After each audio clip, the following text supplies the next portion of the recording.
They do it. Definitely right.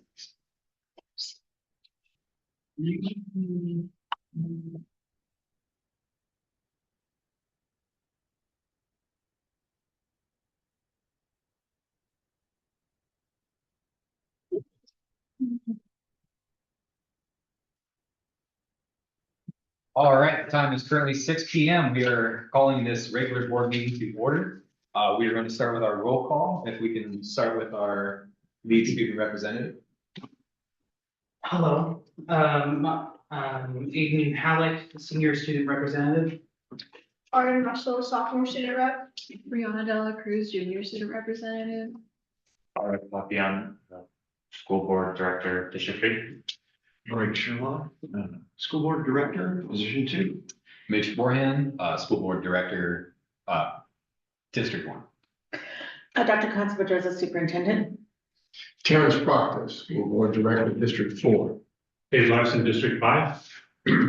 Okay, and welcome to all of our guests and presenters. I hope all of you are having a wonderful evening. Hopefully we'll be able to get through this relatively quickly, but if we could lead into our land and labor acknowledgement by Director Proctor, please. We in the Tukwila School District acknowledge that the land where we teach, collaborate, learn, and play is the traditional land of the first people of Seattle, the Duwamish and Muckleshoot people, past and present, and honor with gratitude the land itself and the Duwamish and Muckleshoot tribes. As a public school district, we have a responsibility for the stewardship of this land, and we strive to work alongside the Duwamish and Muckleshoot people who have been living and working here since time immemorial. We further acknowledge that the burden of environmental exploitation and systemic injustice falls upon the labor of Black and brown bodies in the building of this country and its institutions. We remember that Black and brown people were born, died, working this land against their will for generations. We also acknowledge the continued contribution of the labor of survivors. Over the centuries to today, all the immigrant labor, including voluntary, involuntary, trafficked, forced, undocumented peoples in the building of what we refer to as the United States. As a school district leadership, we pledge to recognize and work against systems that have historically and currently enforced and create inequities among the people we serve. Thank you, Director Proctor. Now, if you would all join us in our flag salute.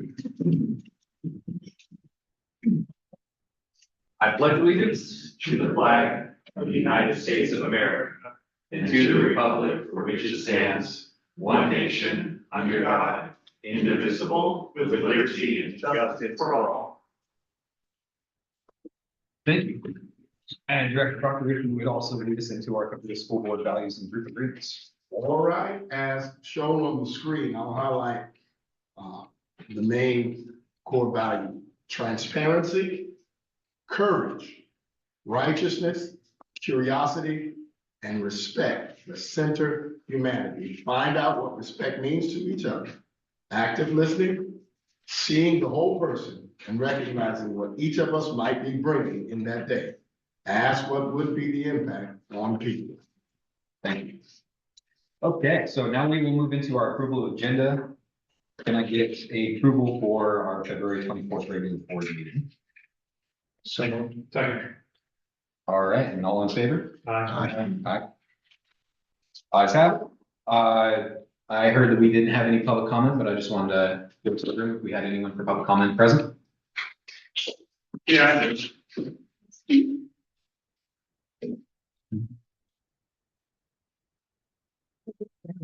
Aha, Brandon Eastman, if you would please. Thanks. I'm Brandon Eastman, father of some Tukwila Elementary students and a member of the Parent Advisory Committee. Real quickly, just several months ago, it was brought up a few times, I think, in board meetings about the creation of an indoor air quality policy. And the Parent Advisory Committee would love sort of an update on that. And pretty simple, that's kind of just trying to check back in on where that's at. So, thank you. Thank you.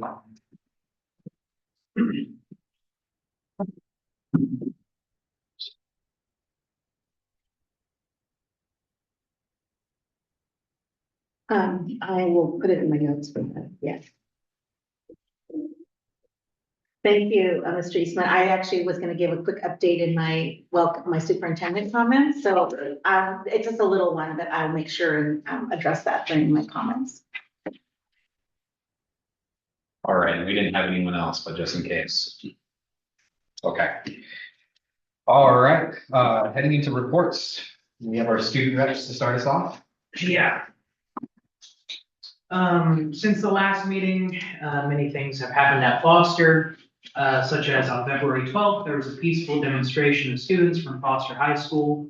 Right after first period, students walked out of the front doors of Foster, marched toward the library and down the road to the intersection next to the transit station. Students exercised their First Amendment rights and expressed their anger at the DHS and ICE. Prior to the walkout, I attended a meeting where students were free to ask questions of Dr. Pedrosa about Tuckahoe School District policy regarding immigration and student safety. All in all, I believe the students of Foster High School successfully made themselves heard and no incidents of any kind occurred. Rehearsals for the Foster High School Drama Club, spring performance of 12 Angry Jurors, mixed gender performance of the originally titled 12 Angry Men have started, and they are going to be great. It's going to be great. That is all I have to report. Perfect. Do we want to head the art in or do we want to head the reason? Okay. Since the last board meeting, I attended a trip to Olympia with my fellow board members where I questioned the legislators on questions about funding for our district and what they could do to prevent cutting staff based on seniority. Since then, I've started to apply to programs I could do over the summer using this experience with the legislators as one of my essay topics. I also attended one of the basketball games where they had a little memorial for Tyjon Stewart. And I also heard that they had a little peaceful gathering for him after school for people to send messages to him.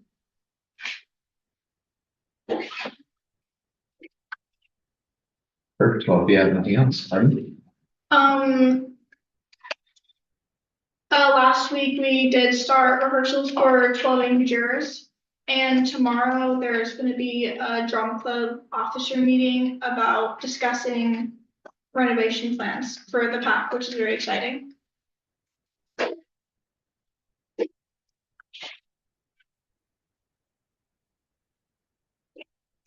Okay, well, thank you so much, our student reps, for giving your reports. Dr. Pedrosa. Yep. That's me right next. Hi, everybody. Just want to, well, first of all, welcome. It's February and we're heading into March. I want to say that this has been a very, very busy month, as you've heard from our students. But I'll just share a few things. One, a big thank you to the staff and student leaders, school leaders who have worked tirelessly to make sure that all of our students are safe in whatever situation that we have, whether it's been a walkout, whether it's been safety, whatever. I just want to thank the staff and all of the folks that have worked behind the scenes. I just want to say it's a credit when people don't hear about things happening. It means that our procedures are working. So if you don't hear anything, it's because we have been working for actually a year to make sure that all of our doors and our signage and all of those things are in place, and that we make sure that we have visibility on everything we're doing. So I just want to thank the staff for that. And I also want to thank the students for giving us feedback along the way. I just want to say a huge congratulations first to Director Gutierrez, our athletic director, and the girls and boys basketball teams. They reached the playoffs. And then our boys team is now heading to the east side of the mountains for state. And we're just really excited for them. They did that last year as well. So we're hoping for the win this time. And congratulations to our coaches and our teams for all the work that they're doing. I want to personally thank, so this is the update on that, Director Liliana Cardenas, who's right here. She's like, what? So she's been working all year long, ever since we passed that air quality and water quality policy. She has met monthly with the University of Washington. The University of Washington and their environmental team meets with Director Cardenas, and they've been working on procedures. We just had a meeting to review those procedures, and we've got still a little bit more work to do, but she's been working very closely with them. And then we sort of have mostly probably 90%, 80% of our procedures drafted. And then we will bring that to the board to review prior to implementation. But I want to let you know that we're almost done. So we're getting closer, but that's been a lot of work that she's been doing in collaboration with the University of Washington. So I just want to thank you for that. I just recently held a meeting with the Parent Advisory Committee and the ASB leadership. Also recently in the last 2 weeks, just sort of to hear, it's a good sign when people are like, okay, so what is actually going on with safety and security in our schools? And so we met with both groups to kind of share what Tukwila has been doing over the last year, what our procedures are, and what we're still doing. So I just want to share that as things change, we're learning to be flexible and adaptive. We just don't know exactly. Sometimes things change overnight. So we're constantly reviewing them. I do have a team of folks that with two teacher reps and the principals as well, where we meet monthly to make sure our procedures are all aligned and we're tight and we're doing the training we need to do to make sure we're ready for any situation. But I also want to thank also to the Tukwila Children's Foundation. So they are doing a fundraiser for us because as things have been changing, our families are going through some critical things. Their lives are being upended. We've had some detainment situations, but we want to make sure that our families, no matter what in Tukwila, that they can cover rent or they can cover food. And so Tukwila Children's Foundation is doing a fundraiser for us. We promoted it a little bit. City of Tukwila, thank you for promoting it as well. And so if anyone wants to donate to the Basic Needs Fund, it's on the Tukwila Children's Foundation website. It's City of Tukwila's, and then we've also shared it with our staff here. So please, even $5 is going to help our families that are really in need right now. And then last, because we did have the student that recently passed away, that was super hard on our community. I want to thank actually the City of Seattle Mayor and also the Superintendent of Seattle who reached out to us when they found out that that student was a Tukwila student for a long time. They reached out, letting us know that with anything that we needed to reach out to them. So, and I just want to say that we are sincerely sorry for the family and all the community that loved him very much. So it's a loss for all of us, and I just want to acknowledge that. Thank you. Thank you, Dr. Mendoza. We can now move on to our Board of Directors report, if we want to start at either end. Director Larson, would you like to start us off? Okay, let's see, just kind of about the basketball theme. So this year, Foster High School hosted the regional District 2 tournament, which is two teams from that go on to the state, which is the top 16 in Class 2A, which we're in.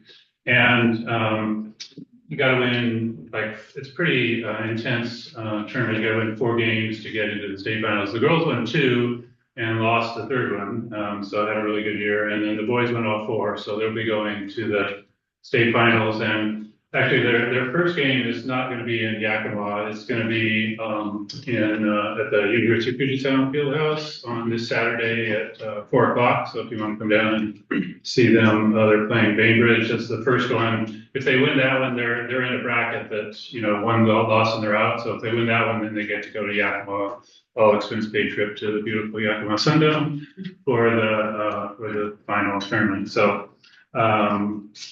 Let's see. Oh, yeah. And I started watching some of their games toward the end of the season, and the situation where the student who was a student on their team last year that got killed up in Seattle this year, there was a nice when they were at home, Foster was at home playing Sammamish. They had a little memorial at the beginning of the game, which I thought and Sammamish participated in it. So I thought it was a really classy situation where both teams were, recognizing the tragedy of one of the members of the athletic community at large. So there was, Rihanna mentioned it, and it was tragic, but a nice memorial. So, yeah, we went down to Olympia to talk to, our legislators with, our student reps. And so the issues that, we were talking about, and it was, formatted in a kind of question. And the good news, we saw all of our three representatives, State Senator Hasagawa, as well as Representatives Berquist and Hackney this year. And the issues were first around the fact that we have a large income-based achievement gap in this state, and we have a funding system that actually funds backwards. So it funds the lower income districts at a lower rate rather than a higher rate, which you would think to close. And so that was the first question for what can they do about that and changing the funding system. The other question was one of them, Rihanna brought up about, when we get in a tight situation, we have to lay off people.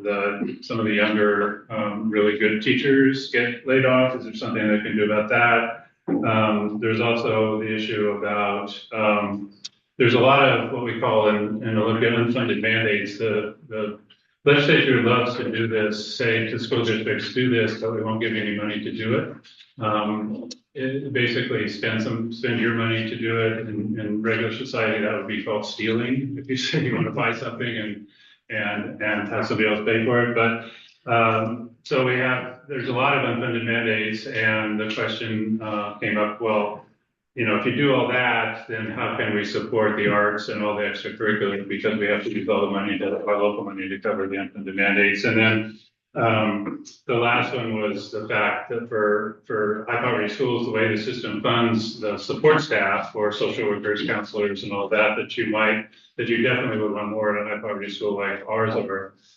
They don't give more to the high poverty school. It's the same to everybody. And so that results in, all the situations that come with lack of access to a lot of economic resources can be challenging in terms of housing insecurity, clothing insecurity, food insecurity, and now to add to all that, immigration insecurity. So, what can we do to get more support staff? And it turns out, we didn't really get any answers. We got nice examples of all the legislators kind of avoiding the question. I think the students got to see the variety of tactics that people use, like, where are you going to college? Or, what do you think about the problem? Or, you guys didn't pass a local levy, so it's your fault that you didn't have any money. So you guys got to see all that. But I was really, there was the other one, was the long discussion about when the fourth graders were down here, we were talking about, well, these are high school students, so it's kind of patronizing. But anyway, the one thing that kind of, I think, did get through, and it was not only because of us, but because of, this was part of a larger statewide school districts from all around the state were there, was to get them to knock off so many unfunded mandates. They didn't say they would remove any or existing, but they said they would not add so many, which I think as when I look through, and I'll talk about it in the legislative report, they have taken that to heart, and I think they aren't introducing so many new ones. So that's goodness. And I just wanted to kind of let the students know that, your efforts were appreciated, at least by me, and because changing the funding system, this is not a 1 year or a 2 year kind of effort. It takes many years. And so your contributions, both in terms of the town hall, was really effective when two of you were up at the town hall and we had 12 legislators there. That message is starting to get through. It's starting to get through, and you may graduate before you see the effect of it to us, but it's kind of, and I know it's a little strange to talk about legacies when you're high school students, but that's kind of will be kind of your legacy for the future students that are coming. Can I just add one thing? I had so many people come up to me in Olympia and say, your students are amazing. And I just said, I know. So you guys did a really good job. So just don't be discouraged by that. We've taken students down before, and students always are a little discouraged. They make their pitch and then nothing kind of happens immediately. But that's kind of the way that worlds work down there. So anyway, I thought you all did a great job, and we'll keep working on that one. The one other, I did want to kind of comment on with the board question process. There was something sent out about limiting 5 questions to the school improvements, and the implication was that it was approved by the previous board. That's not really true. I sent out that for those that were working on that one. So I just want to not have a limit of 5 questions on this, if we can talk about how to do that and what the problem was. But anyway, just wanted to throw that one into the mix. And I'll take my legislative report for the ledge part. Okay. Director Proctor? Good evening, everyone. Several interesting things to report. I was able to meet with community rep for a local trade union that wants to partner with Tukwila School District with exposing students to the trades and on-site with CTE program. So it sounds promising. So I'll follow up and try to get us connected with it and see if how and if that can work. And like fashion, there's an opportunity in partnership with an AmeriCorps grant funded agency who wants to do mentoring at the elementary, middle, and high school level in our district. So we talked a little bit about it in our work session. So there was some subsequent follow-up meetings and Zoom meetings, and I met with Dr. Firmstead. So I haven't met with Thorndike and Tukwila and Showalter, but I'm looking forward to sharing that information to see if we can, and if we can, what does that look like, and what gaps does that help? Particularly at no cost to us is the most important thing. So you know, a lot of things are discussed in abstract, but when it comes down to rubber to the road, let's talk about what that can look like, should look like, how do we measure success, where are the areas that we need, and if that we can partner in that with it. So those are some discussions going on further, and also with Tyshawn Stewart and both the young men. The other young man that was murdered was a twin on my son's team. He's a twin, and his twin plays at Franklin. And of course, me being here in Tukwila, I also, the family of Tyshawn's family, I mentor their pastor. So just helping them navigate through that and all of that is just been a handful for both communities, well, it's actually one community, but just navigating with the students in both Seattle and Tukwila, it's just it's been a handful. So, but we shall circle the wagons around the district, the schools, families, and there's no answer. There's layers of nuances of how we get through it and take care of each other along the way. So those are what we've been doing over the last since we left. Thank you. Okay. I'll go next. So thank you. I'm also looking into actually getting partnership going with Local 300, Local 188, Local 364. All the finishing unions is who I work with DC5. Again, as many scholarship opportunities that we have for each and every scholar that is out there, not just the ones that are focused on the college path, but there are multiple different paths. Otherwise, I've just been meeting with community members in community group events, making sure that we are putting our face out there.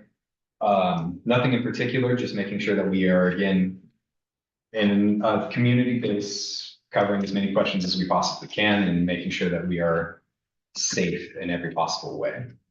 And just to keep it brief. Okay.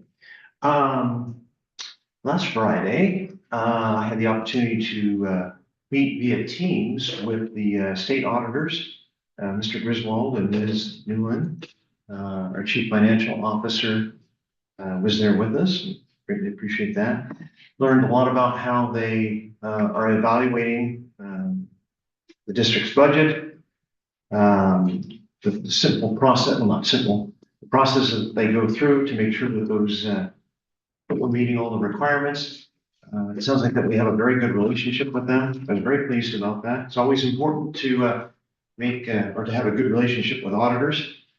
And so I was very pleased about that. Additionally, they shared with me a lot of tools that all of us have access to through the state in seeing how not only the school district, but other government agencies in the state of Washington, how you can see their budgets, how you can see how they're doing as far as evaluations, how they're meeting state requirements, things of that nature. So it was very helpful, very useful information. So I was very, very glad that I got to attend that. Next thing that I wanted to bring up to you is I've been exchanging emails with the Deputy Chief of Police, it's Eric Lund, about the DARE program. It's a drug abuse resistance education program, and learned that they have a plan to engage with the schools beginning of 26-27 school year. There were some issues about the books. Obviously, that program, like any program, is constantly under revision. And so those new curriculum is going to be available this spring, so they're going to be ordering those anytime now. The other item that he was mentioning about is that they don't currently have the budget for the DARE program, that he will push that in when that budget comes up probably this fall. So it's going in the right direction. I have to continue to follow up with that. Can you have him reach out to me, please, so that I can, because we have to work with our. Oh, of course. Yeah, Of course, yeah, he understood. Yeah. I understood that he was going to meet with you. I don't have the meeting yet on his calendar, so that'd be great. I didn't know if the two of you would be talking. I'm meeting with Chief Trevor pretty monthly, so maybe Chief Trevor's planning a transition meeting, Okay. maybe. So I have that scheduled already. Maybe that's the plan. Sure. I'll check with Chief Trevor. Okay. Yeah. I'll be pretty brief. I want to thank the staff for making the walkout for the students possible. I think someone who personally is affected by, family immigration, having security for our students is an important deal aspect. So I want to, thank the staff a lot for that, because you don't want someone who lives in a school district, you don't necessarily want to hear, any sort of harm happening to our students, and they're able to peacefully march and state their needs.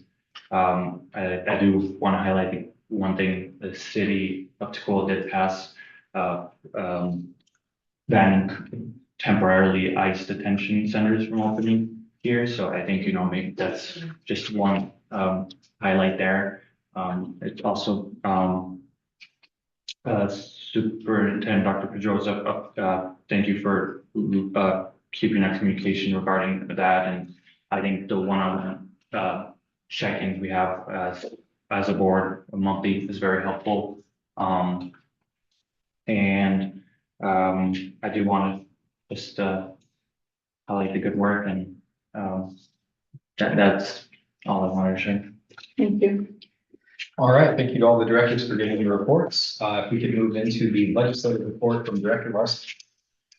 So, legislature's got about 3 more weeks. They just came out with their proposed budgets on the House and the Senate side this week.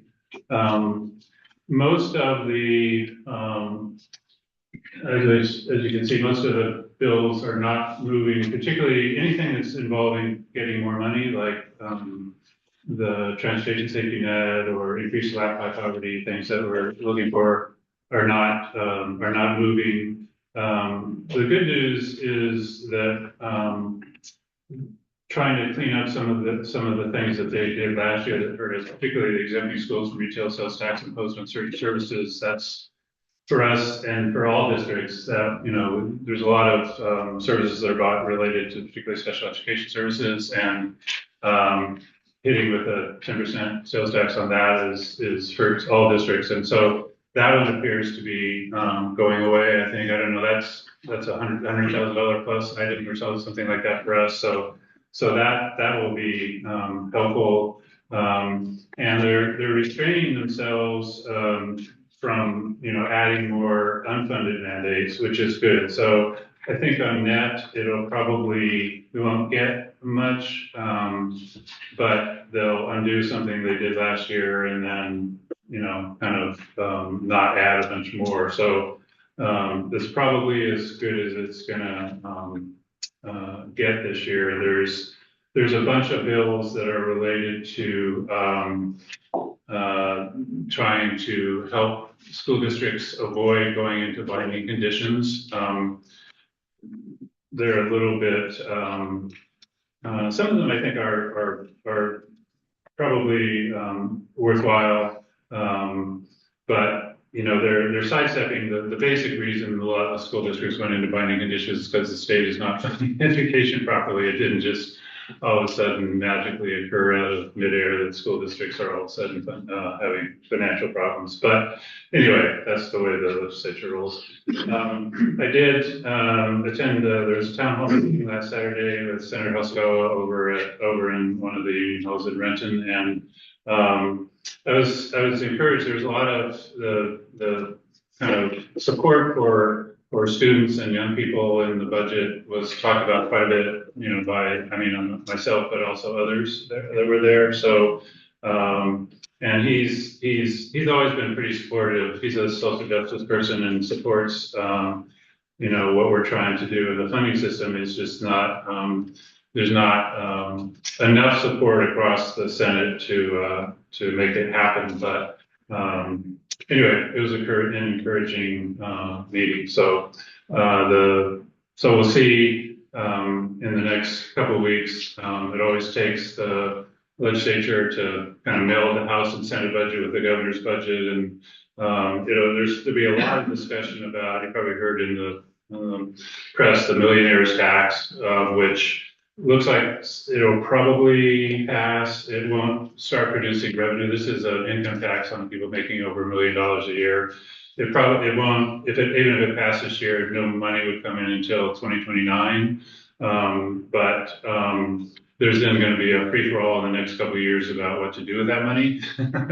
It's about $3.5 billion a year at the state, and everybody, of course, as you can imagine, and Chris Rankow, who's the superintendent of public instruction, has his ideas in there for how to use it for education. So that's going to be an interesting discussion, and that's why the next session is probably going to be most interesting, where we could actually start to make some progress on getting an equitable funding system, because there will be some new money coming in, assuming the rest of the economy doesn't go down the tank in the meanwhile, which is a question. So anyway, that's where we are. Thanks. Okay, thank you for your report. All right, so heading into the next set for the agenda is we need the approval of the minutes from the January 27th, 2026 board meeting. So moved. Second. All right. We have vote, or I call for a vote, sorry. Aye. Sorry. The ayes have it. Moving on to the next, approval of minutes for the February 10th meeting. Oh, you can do them all at once. Oh, I can do them all at once? Yeah, the whole set agenda. Okay, well, Yeah. do I have a motion on the floor for that? So move. Second. All right, on to the vote. Aye. Ayes have it. Consent agenda is approved. All right, heading on to board discussions, board operating agreements for our review and updates.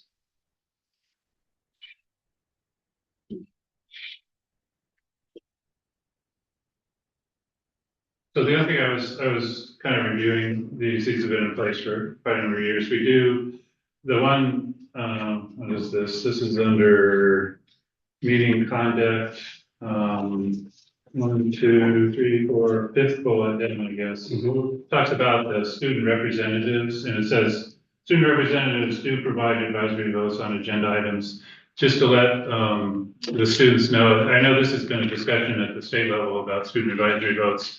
So when we get down, when the board gets down to the action items list, we go through and do votes on them, and the by law, the students can't, it's not a legal vote, but what the practice in a lot of places is to, when you get to a vote, do the motion and then say discussion, and then you could look to the students to say, do you want to express any opinion on whatever we're voting? A lot of times this stuff is kind of routine and you probably don't, but anyway, we've not formalized that before, but I mean, we could, if you want to do that. Just in general, I know for me, if there's an item that I know the students care about, I would just ask, but go ahead.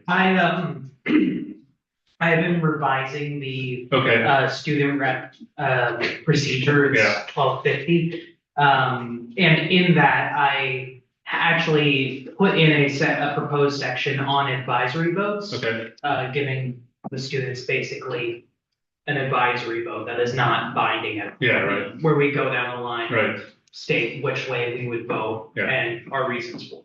So, yeah. yeah. So we just need to kind of get that agreement about how we're gonna do that Okay. formally, and then we can execute it. So so we'll call for the vote second, this is discussion, Yes. I made sure to write that down. even though they can't vote on it. Yeah. Yeah, We can still have want a the record, voices. Right. voices heard on the record. Right. I think it's very important to have that into our procedures. our Absolutely. procedures. So you can coordinate what Aiden is doing with the procedures with this document, should be the same. Okay. Okay, we'll do that for the board discussion items or just action items. Anything you vote on, Okay. Yeah, actions or votes. Okay, do we have anything else on board operating agreements?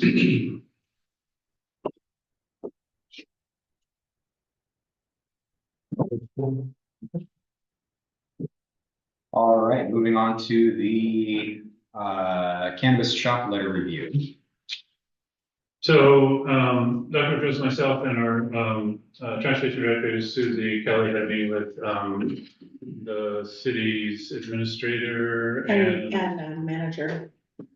With Marty Wine. Yeah, and I think, whatever the formal title is, and then somebody who worked on community development director, I think, and just to clear up just for background to get everybody up to speed, so the city passed an ordinance last year that allowed cannabis shops to locate in some new areas. It used to be just in far South Seattle, and now there's a couple of areas up around South Center Boulevard that have been opened up. There's already a cannabis shop that opened up, I think, by the Lover's store there, at the intersection of 405 and 518, I guess.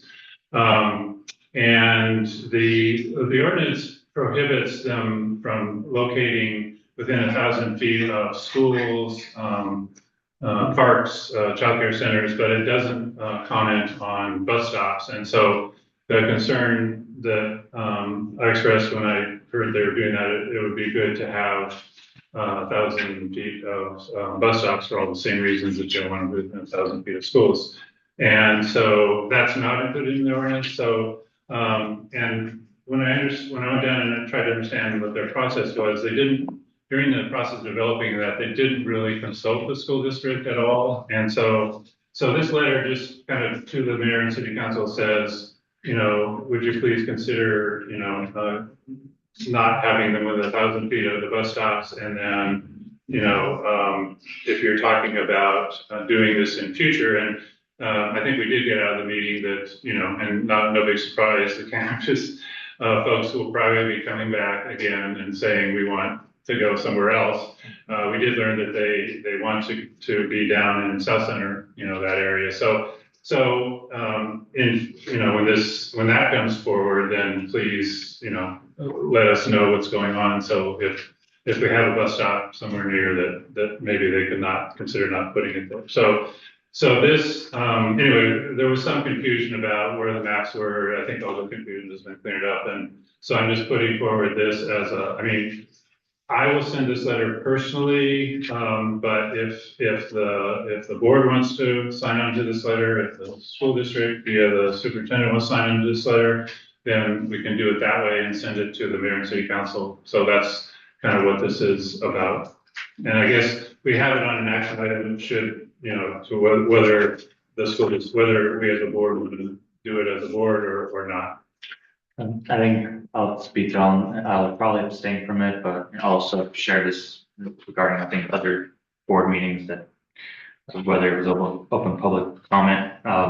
Again, I think this is a city issue, but from the maps, I don't think this currently is true. I don't think that they're within 1,000 feet of the bus stops, but Actually, you're correct. You are correct. We met, is that okay if I interject? So we did meet with the city of Tukwila, and we had our director of transportation. We reviewed the current maps. None of the potential sites actually affect any of our current bus stops. I think the worry from what Director Larson is sharing is the future. Just making sure that we're consulted or in the know of future bus stops. The students did say at least when there was a checking, the students gave us some feedback that they would appreciate that it would not interfere with bus stops. But it's more about future. Yeah, if you currently what I'm looking at is the letter, and based on the letter, I again would abstain, but we want to change the wording to something that says for future planning and purposes for any cannabis, alcohol, drug stores that are within 1,000 feet of school district properties or premises. I would not be opposed to that, but again, looking at the language here, I would probably vote no or abstain from it. I don't know how others feel. Do you want to share? Well, I don't think you should abstain, to be perfectly honest, but on this one, I also talked to some of the counselors, and it sounds like, again, we are not within this 1,000 feet. We don't have anything that's registered. It's already in Lovers anyway. If we want to make sure that we have the open communication, we want to approach it from a point of respect. Right? If we are going to do this as a board, I would like to see this readjusted and claiming, well, yes, we weren't consulted, and we do need to make sure that we are protecting our scholars. So do you guys have some language you want to? I can just Okay, go ahead. add real quickly here. So, from my perspective on it, all I can say is that, I've lived around this area for a long time, and I've seen quite a number of lives irreparably damaged by smoking marijuana. It's unpleasant to see the results of that. And of course, I spoke out publicly against this on several occasions at the various public meetings about it, as well as I went to the work sessions on it as well. So I am certainly in support of this letter as it stands now. I think it's important. The students have made their issue or made a very good point that they would not like to see these pot shops within 1,000 feet of school bus stops. But I think it's a good thing for the board as well as the adults of this community to recognize that's I think that's a very good way to approach that. The city would take a look at this, and if as they've said, they've already located one down there, I think that they'll take this into advisement.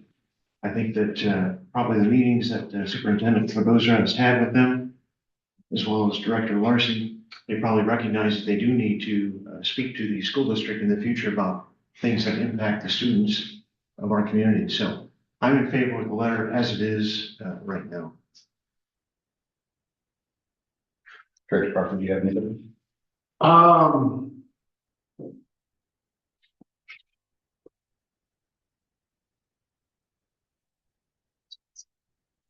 don't think I have anything that's going to change the conversation. I have questions like, and I don't know if they're germane to whether or not how we should revise the letter. Revise the letter in a way that it communicates what we want and what we need over if the district will be signed. I just struggle, like, no matter how you write the letter, as far as addressing the fact the cannabis shops shouldn't be near the school bus stops, or us articulating our concern and but my question is, don't the bus routes change every year? Yeah. So I don't know that you can enforce it, because if I'm gonna open it, if someone's gonna open a business based on a bus route that might change depending on student registration and who's riding the bus. Right? How do you do that? How do you enforce that? Yeah, so we asked Susie Kelly, it turns out our bus routes don't change Okay. very No, much. I think there's one that changes a little bit. Yeah, Most of them don't. so this is kind of like could you cover every possible situation? No, it may get, but if you can get 90% of the issue, then, because our bus stops actually don't change very much. at all. Unless you The go big to ones. the New Orleans, they got the cannabis trailers that move, but if someone, so it sounds more practical to just, if the cannabis shops can't be within the school of the public, they're addressing the public, sounds like we ought to make sure our bus routes aren't by the cannabis shops. But I mean, I'm just trying to think of a logical pushback, because if it's a fluid situation, somebody doing a business, their business is not gonna be fluid, regardless of what you or I or somebody else might think about their business. So if that is a variable, it may have to shape how we edit the letter. I would just like, my only thing is to really, I have a pretty positive, solid relationship with the city of Tukwila. I meet often with the mayor, the team, Chief Trevor. I just want that to capture the spirit of that to move forward, right? With whatever we do to continue that with Tukwila Promise, like all of these things, I want to make sure that we capture the spirit of continued collaboration. Sometimes things are decided even on our end where we don't do a lot of like checking with everybody, right? But I think just pushing ourselves to be better, to continue that spirit of positive collaboration. I would like to see that piece put in there and making sure that now, Director Susie Kelly has had a meeting. She does know those folks. We're working on our safety planning. We now have an intergovernmental safety protocol that we just developed collaboratively that we're still developing. So I just want to make sure that that piece is emphasized, that we just want to continue to work together in the positive spirit because I know they care about kids too. I know they do. So I just want to make sure that's captured somehow. So what I hear is, excuse me. Yeah, I think we should have an official articulation of our concern. And I hear that our superintendent saying, but let's edit the draft so it highlights that we want to work with you around this issue. And we're at this place because we probably weren't at the table with you when you made the decision, assuming that it was done in good faith. You want to emphasize, let's be collaborative moving forward. Here's a challenge we face as a board or as a district. And let's work together moving forward. That's a good way to. Director Proctor, I just want to really emphasize, and Director Larson spoke about it as well, that the owners of these licenses made it very clear through the working sessions as well as at the public meetings on this, is that they would like to expand hot shops to other areas within the city.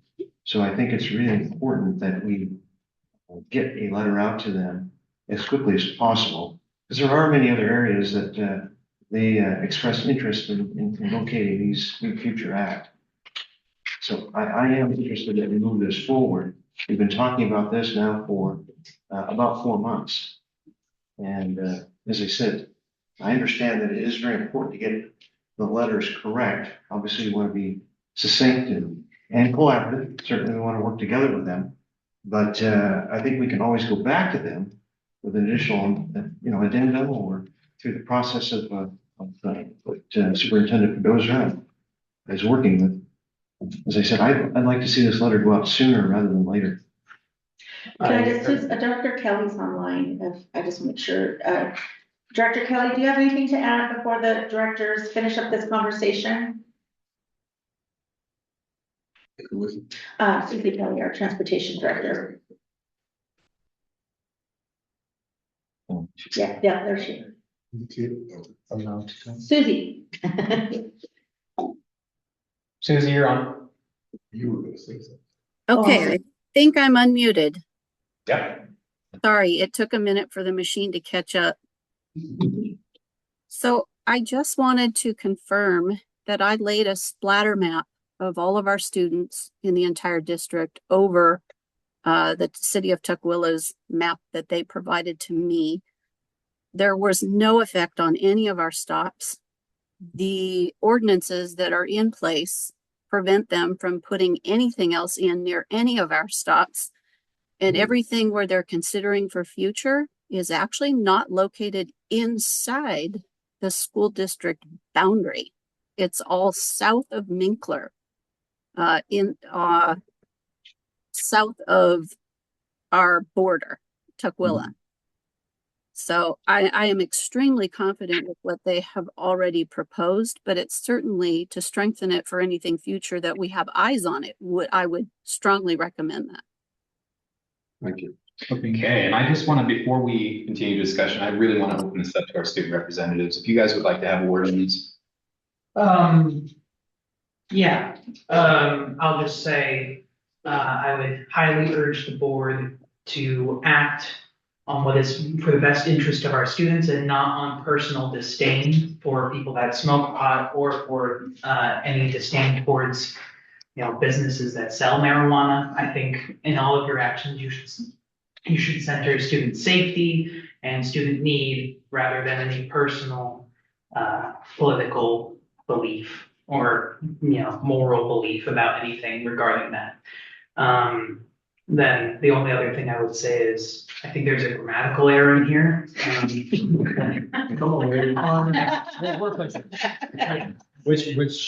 are you talking? Paragraph 1, the last sentence, the Tukwila ordinance, cannabis ordinance. That's a little clunky. That's all I have to say. Thank you. Thank you. Barton, did you have anything? What are you? I agree, David. I don't have much else to add. Okay. Yeah. Same thing?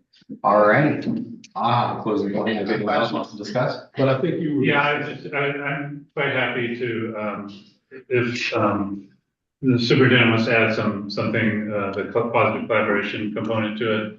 Yeah, that's great. Or if there's other, I'm not sure, it sounds like, if there's other wording changes or something that somebody wants to put in that, I'm quite happy to do that and then bring it back next time. Okay. I'd also like to just quickly respond to the student's point there. And then it's very important to remember that sometimes when such issues as this come up, not making a point on that is a political statement as well. And I think the right of those that have expressed the concern about pot shops in Tukwila and those that have made the concerns about having pot shops within 1,000 feet of school bus stops, it's all about protecting the students. It's all about protecting the community. And so I just want to assure you that there's a lot of people that are concerned about the health of the community. They're concerned about the students and want to see the students succeed. I get that into when I go down to Costco, which I go to regularly. I'll have people who pull me aside and say, thank you for being concerned about the students and their well-being. So I think that we need to make sure that people are interested in the good health of the community, the students, and all of those that live here in Tukwila. I'll just say I was not attempting to make any personal, attack at you or No, I just, as a student representative, I am just stating that I do not believe that we should have, any personal opinions, other than your worries about the students being centered. That's Experience leads you to be able to see a broad picture of how these types of things impact the community. Is my mic still open? Yeah, go ahead, Susie. Thank you so much. I wanted to add that the city of Tukwila did an excellent job of also including parks in that. All the parks and recreations also have that 1,000-foot buffer. So they really have given a very good thought to the safety of our students. They're still permitting the sale of cannabis, but they're also preventing it and distancing it from our scholars. And I just want to be on the point, just saying that we were with the AI, right? We can overstep our bounds. We can have whatever safety that we want in place, but when it comes to all of the evidence, I don't see anything that we have that is really impacting our scholars. So my whole issue is just making sure that we elaborate that we are not doing this as a personal thing. We are doing this as we are here to represent each other. We are here to represent the community and the constituents of both parties. So again, I would like to see this just edited. If we have a motion or anything else, or if we're going to lead to another discussion, we all come back and have our own edits. That's So I assume in the action item, we'll vote on Yeah. editing it, Yeah. but for now, maybe we just vote to proceed with the. Yeah, usually, I mean, trying to do this kind of edit, so, in the middle of the meeting. doesn't Yeah, work. It's just better to have the superintendent, put a section in, and then if you have other items, you can send them and. Yeah, same Director right. Larson, do you feel like that you have all the points that you would have or you'd like to add or that were discussed to be added to that? I'm not sure, well, when we're talking about wording, I always like to get specific wording. So if there's specific wording that people want, then, So, I mean, you can send out all the wording to me and I can try and incorporate it. We also have minutes from the meeting that we can also refer to, so. that's why I want to leave it open for everyone to have their own words to say, and then we can kind of decide. or send what point you think is important, need to be in a letter, send it to the man. Yep. Let him revise it, we can discuss that and move forward. We don't have to make it Yeah. super complicated. Yeah, of course. If my man, the director was, this discussion began with the director saying he will probably abstain. My question is, what do you need in that letter for you to be okay with the letter? Send that to him, let him work it out. That goes for all of us. Yeah. And we'll look at the edit. Don't try to write the letter. If he or Dr. Pedrosa write a letter, just give what you think is important that needs to be communicated. And let them work from there, then we can discuss the edits. Yeah. Don't make it super complicated. So why don't we do this? I think a good action needs to have a due date. And why don't we have or plan on having the next revision complete by our next meeting? So we can then discuss it and vote on it at that time. Sounds like an idea. Do we have a motion to send our edits for a final copy on the next work session? I would argue have it for our next work session, Yes. Yes. not the. That was the next work session. But I think you're gonna articulate it for the record, you better be specific. Thank you. And we'll go from there. Okay. We don't need to vote on that, let's just target that date, get the work done. Okay. There's an action. Yeah. Yeah. Thank you. Thank you. Okay, moving into the superintendent evaluation review of goals. Can I just share a little bit about this? So this was sent as a memo to the board in the fall. The board gave input on this. This is the final version before the new board took helm. Since then, we've had a training from WASDA on the new evaluation system. And we felt it was important to bring this back in front of this new board to review these goals and make sure that these are the goals that we're going to be moving forward through the evaluation cycle, because we are going to be setting a mid-year review and some future meetings on our calendar. So I just want to make sure that we have a review of this. If there's anything that stands out as something that you would like to emphasize or take out, but just wanted to make sure that this was put in front of you after you have had your training. And I will send this, once this is finalized, I will send this to you with the PowerPoint from the training, so that we can move forward. Perfect.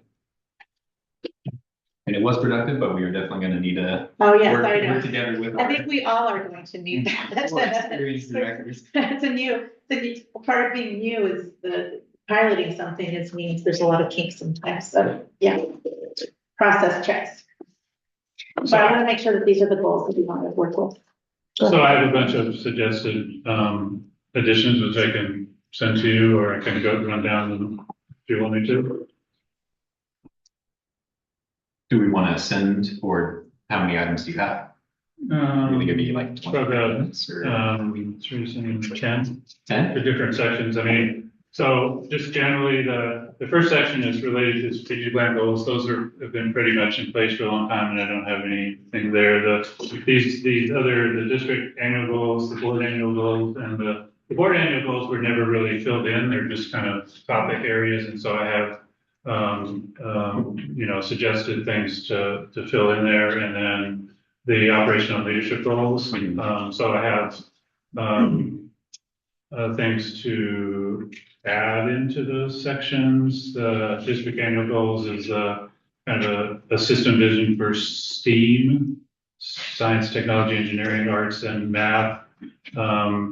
The idea of ensuring review of last year's goals for district and SIP presentations, including results and analysis, ensure quality data presentations, and then under the annual board goals, which, they're just here, they're just kind of high level things. They don't, for the under community engagement, I'm talking about the student advisory board recommendations. So the student advisory board, had their recommendations, and we don't really have anything in the process to review how we're doing on them. I think there should be a quarterly review to say, they had a long list, and we should at least quarterly pick off a few to say, oh, these are the ones we're working on. And a lot of the things that are in there, I think we're already working on, but just, I'm a big believer in, particularly when students give us input, we need to have feedback loop to them to let them know that, we actually heard what you had to say and we're actually working on things.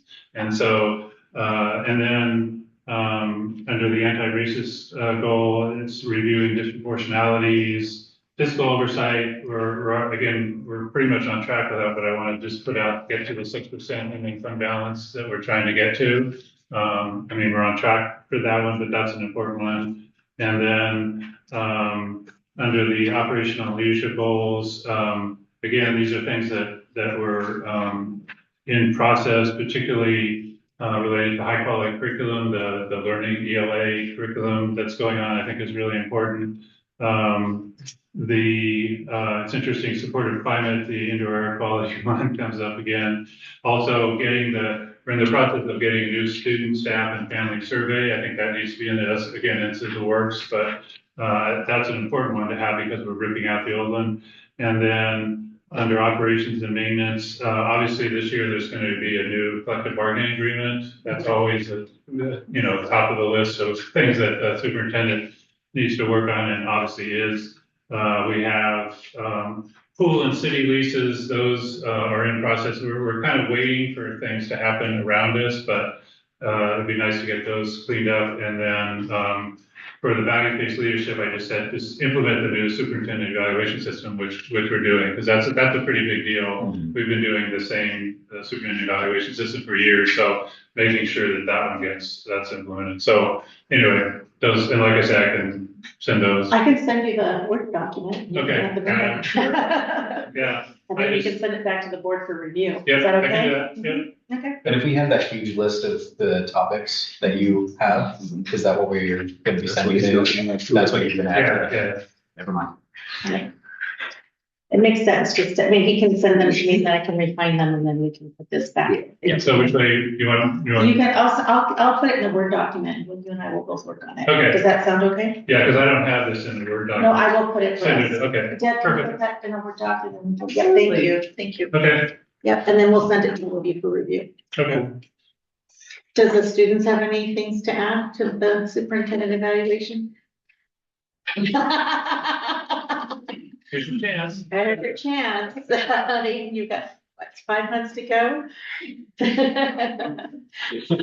if you think. Not that I can think of. Well, okay, well, if you can think of anything, let me know, okay?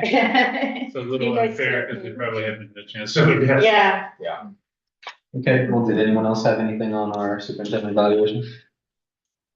Okay, moving into our questions only presentations, starting with the Tukwila Promise update. Well, come up here. Oh, I appreciate you. Can I sit right here with y'all? Oh, absolutely. Yes. You sure you want to do that? I know. Are you sure about that? How's it going, everybody? My name is Riley Hager. I'm the Tukwila Promise Project Manager. Thank you, Dr. Pedroza, for having me here tonight. thank you. Getting questions from everyone here on the school board. Proud alum of Foster High School, Showalter Middle School, and Thorndike Elementary. Miss Van Ed was my home ec teacher back in the day. Cool. We made cinnamon puffs, chocolate chip cookies and have an scrambled egg. I do not. Sounds like it. But anyways, I do remember that class and it was a lot of fun. So anyways, thank you all for your questions. Tuckahoe Promise has really been a game-changing opportunity for our community. As a person who is an alum who lives in this community, had a similar type of scholarship opportunity when I attended Foster High School. I am very proud to be a part of launching Tuckahoe Promise and seeing this opportunity through. And it's been an incredible opportunity to kind of see how all these different agencies, we've got the city of Tuckahoe, we've got Highline College, we've got Tuckahoe School District, all coming together and making this thing happen last spring. To have our first cohort of Tuckahoe Promise students enter this fall quarter, the class of 2025 graduates, and we're going into our second year of Tuckahoe Promise. So thanks for having me here tonight. Thank you. Yeah. Can you just talk a little bit, so they may not know the Washington State Student Achievement Council and how your relationship is to them and what they do? As far as WASAC and Tuckahoe Promise. Yeah, and how you work with them and how that works together. Well, yeah, so I've only met with WASAC just to kind of update them on Tuckahoe Promise. I work primarily with Washington State Opportunity Scholarship. Okay. WSOS is our main administrator of the funds. That's written into, I think it's HB House Bill 1574. They're administering all promise funds for state programs across the state. So they've been a great partner. We were concerned about how we can actually get these checks out to students to pay for their schooling. So I've worked with Washington State Opportunity Scholarship in the past, and I was very, very happy to hear that they were involved in the administration of the funds. So the one question that I've been trying to clear up in my mind is the relationship, and you kind of answered it here, between College Bound Scholarship and so a student is a senior and they're filling out their FAFSA to get their thing, and so they and I'm not sure exactly how it they decide, okay, I want to go for Tuckahoe Promise, but I also want to do College Bound Scholarship because College Bound Scholarship is a 4-year, Tuckahoe Promise is a 2-year, right out of Highland, maybe hopefully to South, but and so it kind of, what you kind of said here is that if they qualify for the College Bound Scholarship is, it's been around for quite a number of years, and students kind of enroll when they're 6th or 7th grade. It's primarily for lower income students that have, a reasonable grade point average and stuff like that. And, but it's a 4-year tuition payment. Yeah, so I want to make sure that a student that decides, okay, I want to do Tuckahoe Promise, it sounds like you're saying they get auto-enrolled into the College Bound. So when because you've indicated that most of the students that go to Highline want to transfer eventually, having their mind on transfer. I want to make sure that when they transfer that 4-year College Bound Scholarship is still in place when they go to UW or wherever. You're right. And so they're automatically enrolled as 7th and 8th graders. If they meet the requirements, so if they're on free or reduced lunch, they're dependent on the state, they're in foster care, they're automatically enrolled in College Bound. If they become eligible as a 9th grader, then our counseling staff work to identify those families and students. And then College Bound works with the college grant, Washington State College Grant, with Tuckahoe Promise and their federal aid, so that will follow them after their Highline College experience to University of Washington, Seattle, or Buffalo. Okay, that's very.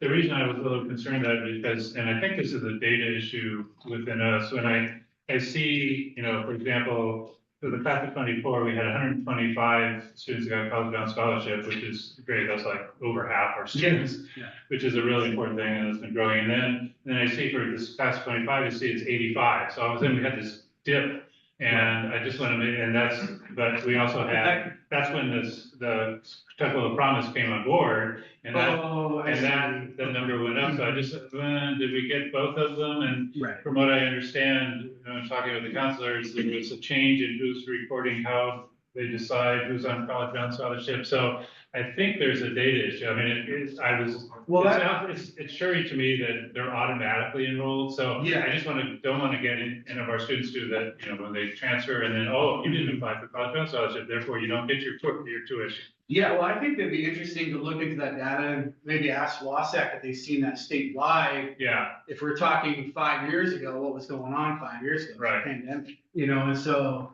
but maybe this if is there's from some- 1 year ago. Well, also the way we qualify students for free and reduced lunch has Right. changed. Right, that Right, too. so that's another thing that happened, because we, in the past, we had a form, they filled out, now there's a survey, Yeah. we have to do a lot more work on our end Right. to have the students qualify.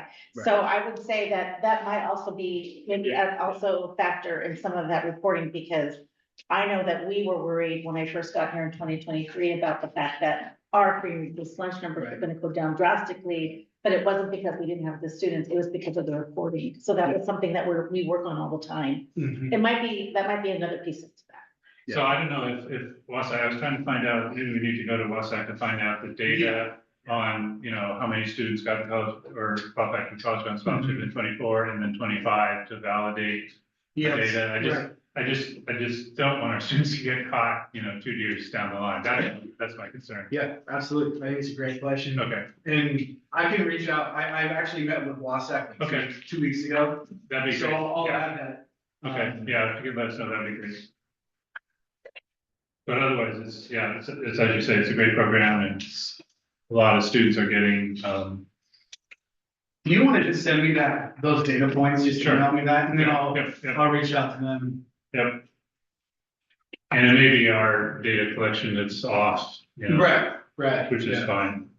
And you probably don't know this, but I was kind of curious. Apparently, we have a lot of students that are doing Running Start at South Seattle Yeah. rather than Highline. Do we know Yes, we have why 70, that is? we have- You probably don't, but so we have 74 students currently doing Running Start at Highline, right? yeah, And we have 23 at South. okay. Yeah. So almost 100 students total in Running Start at Foster High School. I'm just kind of curious why they're going up to South Seattle as opposed to Highline. Yeah, that's a great question. I have to ask our students. That's our internal Yeah, question. yeah. Now, isn't South Seattle, isn't that more technical? They have a lot more training programs, yeah. Yeah, historically, that's the way they've been, yeah. Yeah, if it's for first selection, then it makes sense, but Yeah. yeah, just curious. Yeah. Oh, I got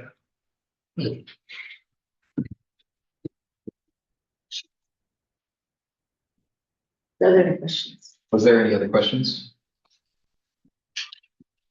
Do you have anything in particular that you wanted to point out in your presentation? Well, I just want to say that I think that this investment, and I shared this with our mayor, with our city council members, with Marty Wine, our city administrator. I think this is really an incredible investment in our community, in our economic development, our workforce development here in the community. It's not the largest investment, $65,000 from the city. It's matched by the state. And to see the 300% increase in enrollment at Highline College is pretty amazing, right? For the class of 2024, we had 16 students attending Highline College. We started with 44 in the fall. We jumped up to 53 students this winter quarter. A lot of that's because we launched late. So there's a lot of stuff in there, right? And I know you probably had a lot of questions. We could talk a long time with respect to everybody's time, but 53 students in winter quarter. We launched in spring. I want to highlight the incredible work that our counseling staff, our principal Parker, Yes. our college and career staff. I want to highlight Highline College has been an incredible partner. Dr. Penn, she is the acting president of Highline. She has driven this work with us. We have trio contacts who've been great. The admissions folks have been doing Thunderbird Labs after school. They did 10 sessions. I mean, they were like, we were coming up to graduation day. We're 2 days before graduation and we were getting transcripts and getting financial aid documents in place. And I really wanted to talk about Gabby Astorio. She's the lead advisor at Highline right now. Her and I had a wonderful conversation about 2 weeks ago. She's doing incredible work with our students there to support them, to make sure they got a plan, right? It's great. I've worked in college access most of my career. It's one thing to get a student in the door. It's the next thing is to retain students and make sure they're successful. That's what we're all about. So with Tukwila Promise, we're making a commitment to students that they're going to be successful. We have their back and we have supports on campus. And I'm really excited as we are exploring expansion to South Seattle College. We've got a strong demand among our students. We have 23 Running Start students at South, I think there's been a lot of murmurs among staff. I hear it from staff, counseling staff telling me, Riley, what about South? And I also work in the trades. Trades, my brother did his apprenticeship programs at South Seattle. He was a painter in the Painters Union. And so South offers incredible trades opportunities. I think that they can work in tandem. And there are two most likely campuses that our students will go to. And so we've had some really strong conversations with South about expansion there. And so They've been great partners with us too. Yeah. I'd just like to ask one question on that. There were two directors that mentioned about in the last 2 weeks that you've spoken with unions. And did any of this or can any of this discussion with these unions also include South Seattle? It seems like this is a jigsaw puzzle that might fit together really well. I'm sure they're calling many of their memberships from graduates. They already do. We have the finishing grade. The whole encompassing everything is part Good. of that. Good. And I just want to add too that I really emphasizing Dr. Penn and the staff at Foster and Riley, who came on board and like, I'm in, I'm gonna help. Like, I mean, I'll be honest, we needed somebody to triage some of these conversations with the city of Tukwila, with Highline, with all of these pieces. And now we're moving this and shifting it to, these are not easy things. We are amazing in Tukwila School District. We are mighty, but we are mighty. We can wear so many hats and get things done. However, our goal, like he said, our goal is not just entering, it's finishing. And that's part of the work. And I'll look at the student directors here. That's why they're at the Gates Education Roundtable with me. It's about success, not just entering, but finishing and success to careers, right, that do this. So that's what I love about this. And even though we couldn't provide any money to Highline, I want to say this, couldn't provide the money to Highline College to provide staff. They provided staffing during all of the college shortages that are happening. They are providing staffing specifically for Tukwila Promise Scholars. And so I'm just saying they are so committed to this work. So just want to say that it's been a lot of people chipping in and putting in resources, us with project management, Highline College with staffing. I mean, it's just, even in the city of Tukwila with their work, I mean, we're all doing more work to get this done for kids. I think that's really critical, every agency. And I also want to thank, first of all, so President Hoover, when I launched this conversation, was like all in. And then former director, Edna Morris was like, let's connect with Representative Berquist, right? Like, it just tripled. It just like this triple ripple that kept going. And so there was just I just want to say it's not one person, it's a lot of people who've come together, just so committed to do this. And we did it in a shorter than I thought we were gonna die. And like Jennifer, I thought Riley and I were like, we can't do this. Oh my gosh, it's like crazy that we somehow did it, and we're gonna continue to do that. And so I just want to let people know that it's a lot of little people along the way that have come together to create this huge moment to a movement, and I'm really excited about that. And I think that the graduation is key, because when I look, the graduation rate for Highline College is like 39%. And it's a statewide issue, a long time. And so that's the key, is the support, once they get there, to get them through. And the fact that I think the bill that you're talking about taps the ERDC for tracking those graduation rates over time, because that's what I'm going to be key in watching those numbers, watch what happens to students once they get there and they graduate. And that's going to be the key to the success of the program. But, the Highline is right on the right track. They're all in with supporting them. And so I think that's going to make the big difference. And I just want to add on to that. One of the biggest issues, both with any community college, is that the fact that the students don't live on campus. Right. They don't have that connection that you would say if you went to Central Washington University or University of Washington, where you're there with your own student body all day long. You do things at night. There they go to school like a job.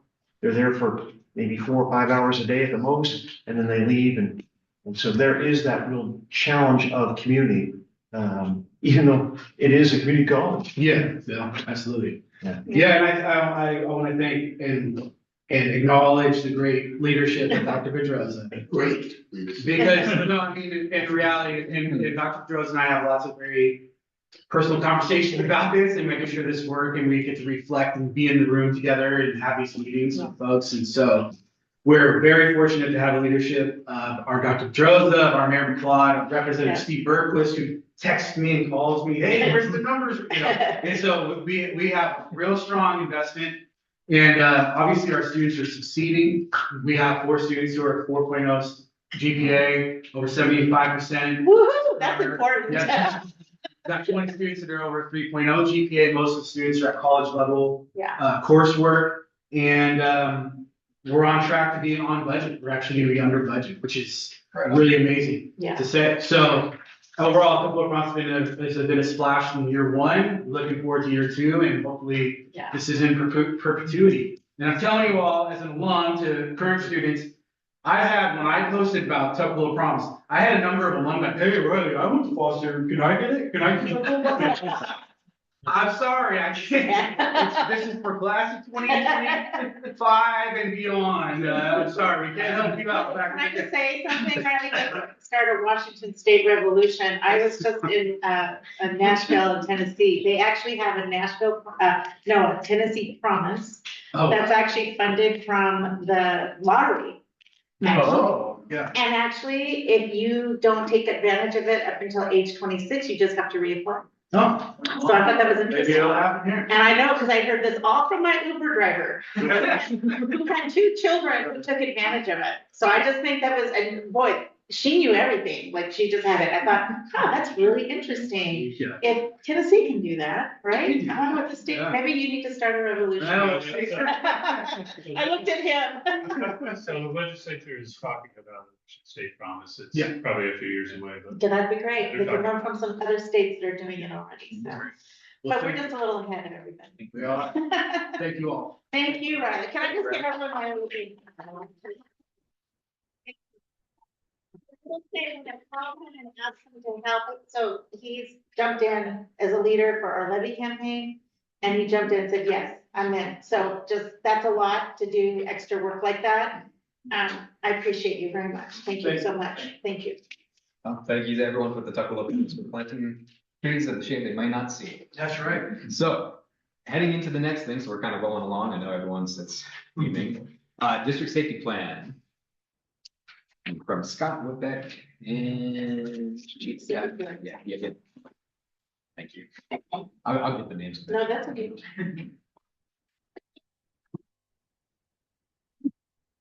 Welcome. Thank you. Any questions? Do we have any questions that were answered on the documents? No. Well, if you guys have anything that you'd like to point out, take it. I did want to know Scott Whitbeck, Chief of Schools and Academics, see him to introduce yourself. Hi, Cindy Friends, Assistant Principal at Showalter Middle School. And I do want to acknowledge Cindy's work. She's, in addition to her assistant principal work, which is a focus, she's also taking on a number of other elements, which include safety planning and connecting with the fire department. I've been kind of conduit with our police department, and Cindy is with the fire department. So that's, we got a good solid plan right now, which is presented here, but you can see where we're still going to be taking to the next level. And a couple of the prompts that we got from the board questions help kind of kickstart the next steps we're going to do to enrich the program. I'd just like to ask the question, the last time you brought this up, I asked about getting together with the fire district now. Are you finding their support to be helpful? Or are you, when you call or ask for any assistance, or you're getting, a lot of enthusiastic response, or what's going on? So basically, I went to the Rotary meeting and I presented my project as far as getting supplies for the entire district, as far as emergency supplies. And at that meeting, I made the connection with the fire department. And basically next steps are, I have a couple different things that they're going to help with. We are going to be working on a large scale evacuation to really kind of make sure that we are prepared as a district and not just individual school buildings. The other thing that they said that they can help me with is also hopefully storage of some of our materials, because we if we get everything that we're asking for, we're going to have a lot of supplies coming. And they're going to be working with me on where we can keep those as we're getting them ready to go out to the schools. Yeah, I'm just interested to see how that's changed since it's gone from the Tukwila Fire Department down to the Puget Sound.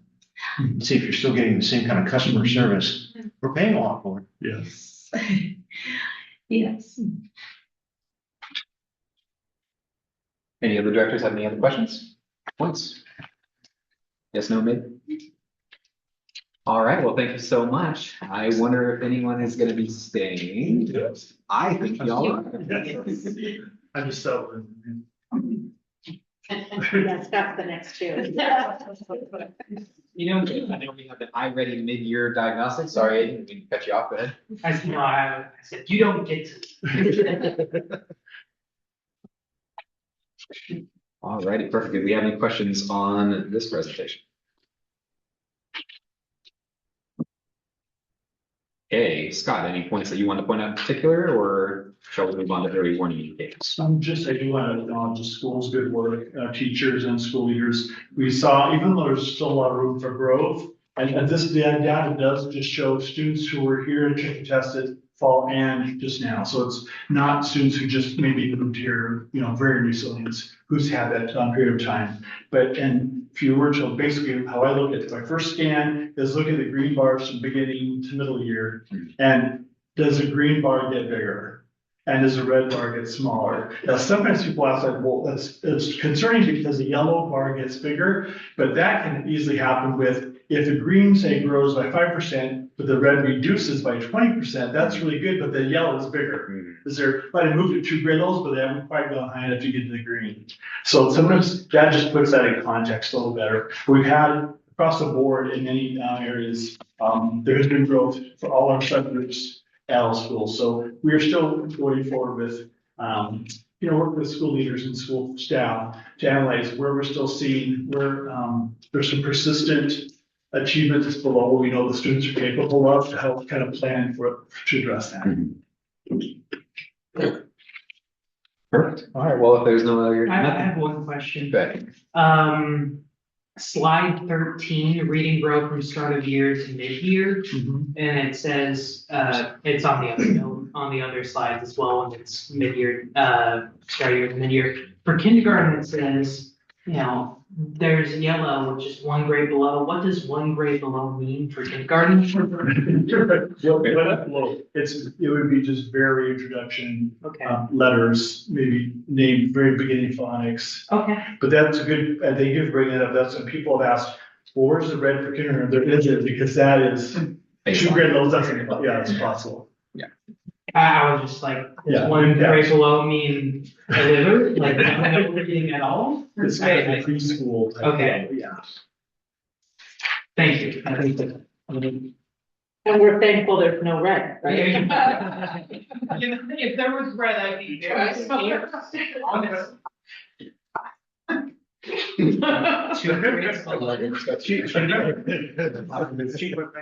below. Our kids, our scholars are always watching.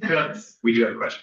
When you look at this, are you yourself happy about the results of March?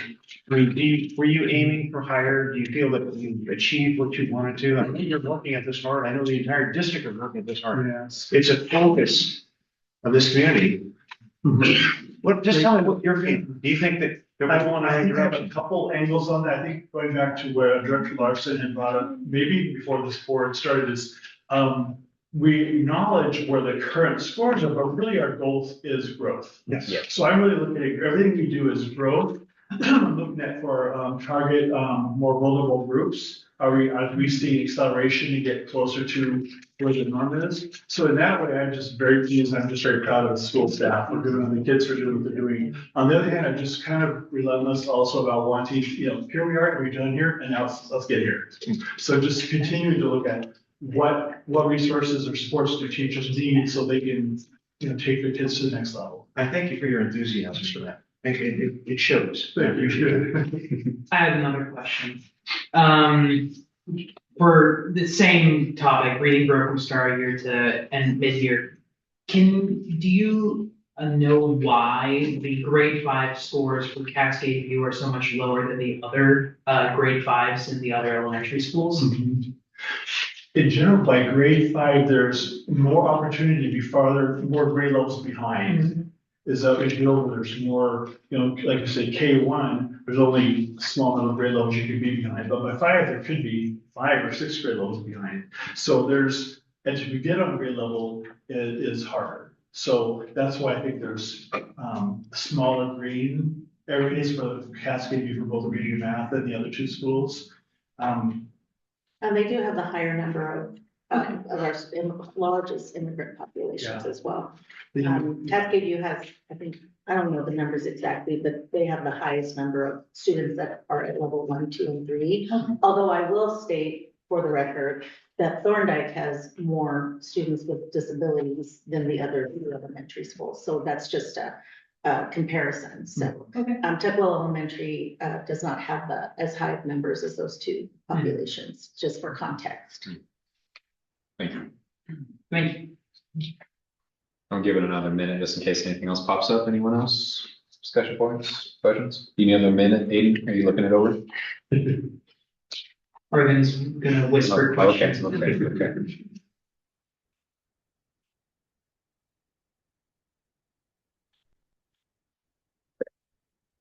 Yeah, I don't think next. Well, I just want to add one more thing, just to say that this is the data that the principals are using when they come into the space to do their school improvement plan discussions with you. And as we heard, I'm looking at Cindy Perez, Ms. Perez, as an example, is one of the things we heard from Showalter, because they have been looking at this a lot. They have their data teams are looking at this monthly. As Principal Rieger said, that these are things that they are continually working on. So that's where this data is actually matching. Hopes gives you context for when the principals come in, and they're just not looking at iReady scores, they're looking at everything, but it gives you context for when they're coming in, because what you should be hearing for is not just necessarily what the data says, what they're doing about it.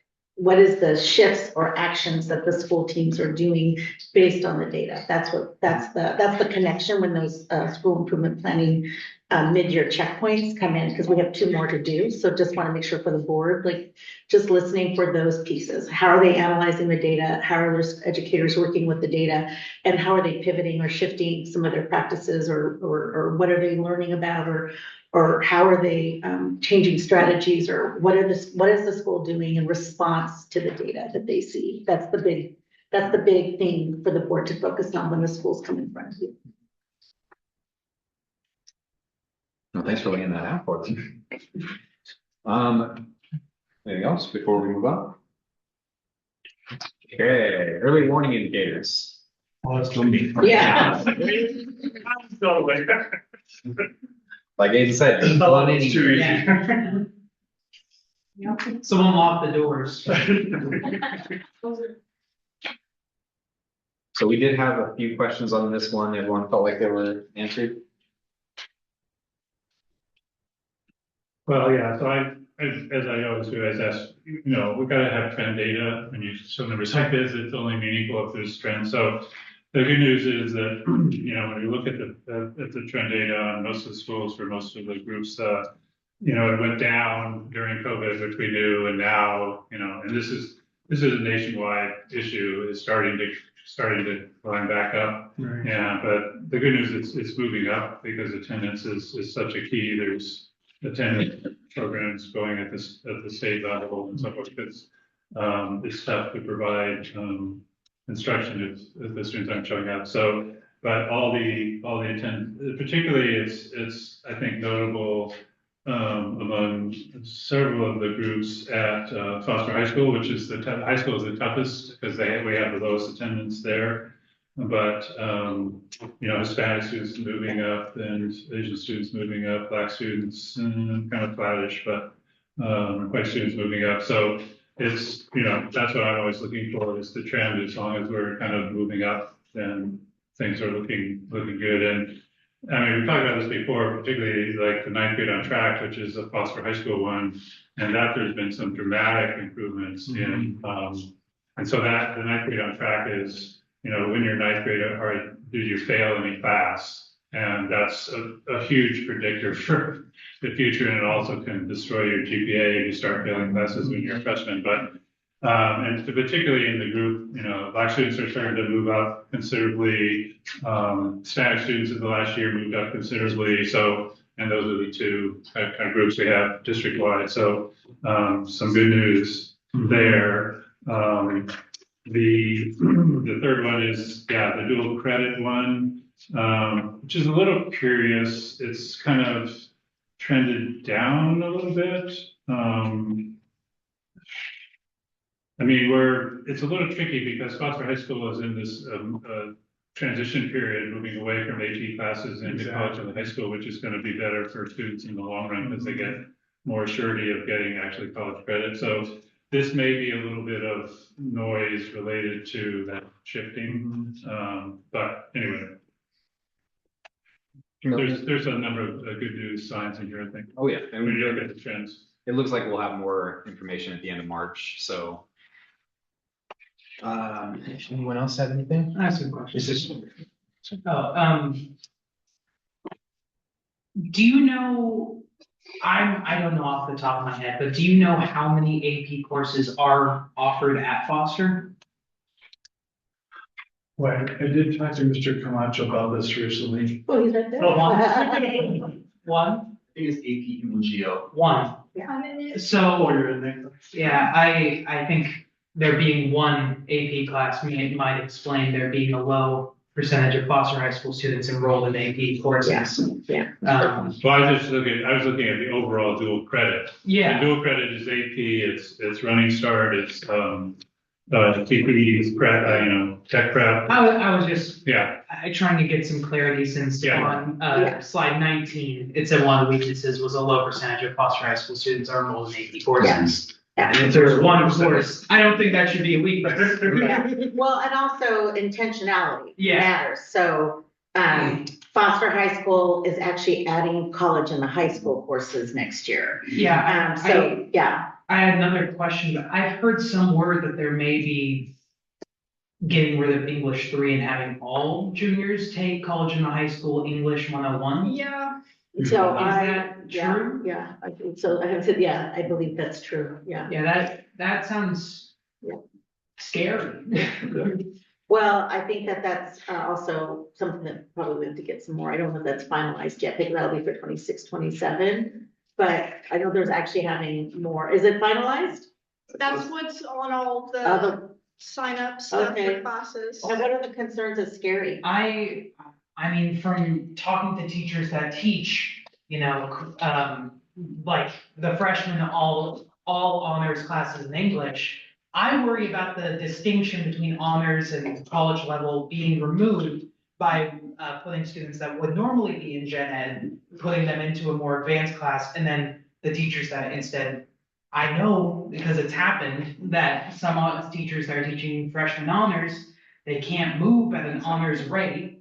And sophomore, they can't move at a rate that is in an advanced class because they're having to catch a lot of students up who may have other, things preventing them from being able to fully engage, especially with English classes. English classes, for students that don't speak English are hard classes. And then if we're having every student take a college level English class, I would worry that would be a GPA killer or even a graduation requirement killer, since you need 4 credits of English to graduate, and then you don't offer any gen ed English 3 or English 4. I would worry that graduation pathways for students that are not wanting to take a college level English class or may struggle taking a college level English class, that would be a great hindrance to them. Is that a 101 English class? Yeah, Right. 101, 102. I also want to add that currently the freshman and sophomore English classes are doing the same thing, which jumping from freshmen and sophomores doing the same thing, that's honors, but not really because it's just everyone. Then jumping, being forced into college English, they're not being properly prepared, and that's another fear. I think comes from very good intentions to get everyone in honors, everyone in that, because there are historically, groups of people that are not able to take advantage of those opportunities. But I think in the way that's been implemented, it is, instead of raising everyone up, it has lowered everyone down. Because teachers are now dealing with larger class sizes and classes that are of a very mixed, body with students that, are ready for those honors level classes, but also students that are, more of a gen ed level, and then students that are needing to be moved up. So those students that are ready for more heavy coursework, they're being neglected, as other students that need more help are being, pushed up. And I think overall, it's more of a hindrance to students than it is an actual benefit. I can see that, and I also can see in the Gen X English 4 class. So you're telling me that if our student is in Gen X English 4, that student is preparing to graduate. There's nothing in English 101 that Gen X 4 shouldn't be doing. Well, do you know that? As someone who's passed English 204, 304, Well, 504. it's also. I'm gonna answer your question. Yes. So now we start talking about, because I'm not combating what you're saying. I'm going to the next level of nuance to. So is Gen X 4 actually Gen X 4? I mean, Gen Ed 4 actually Gen Ed 4?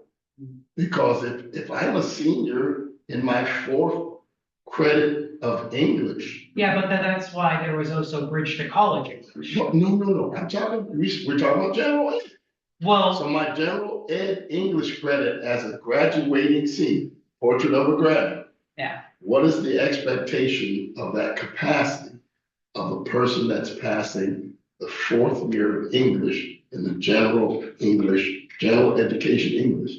So you're telling me that Gen Ed English 4 is a large gap between English 101 and someone who's passed all of those and it's passed.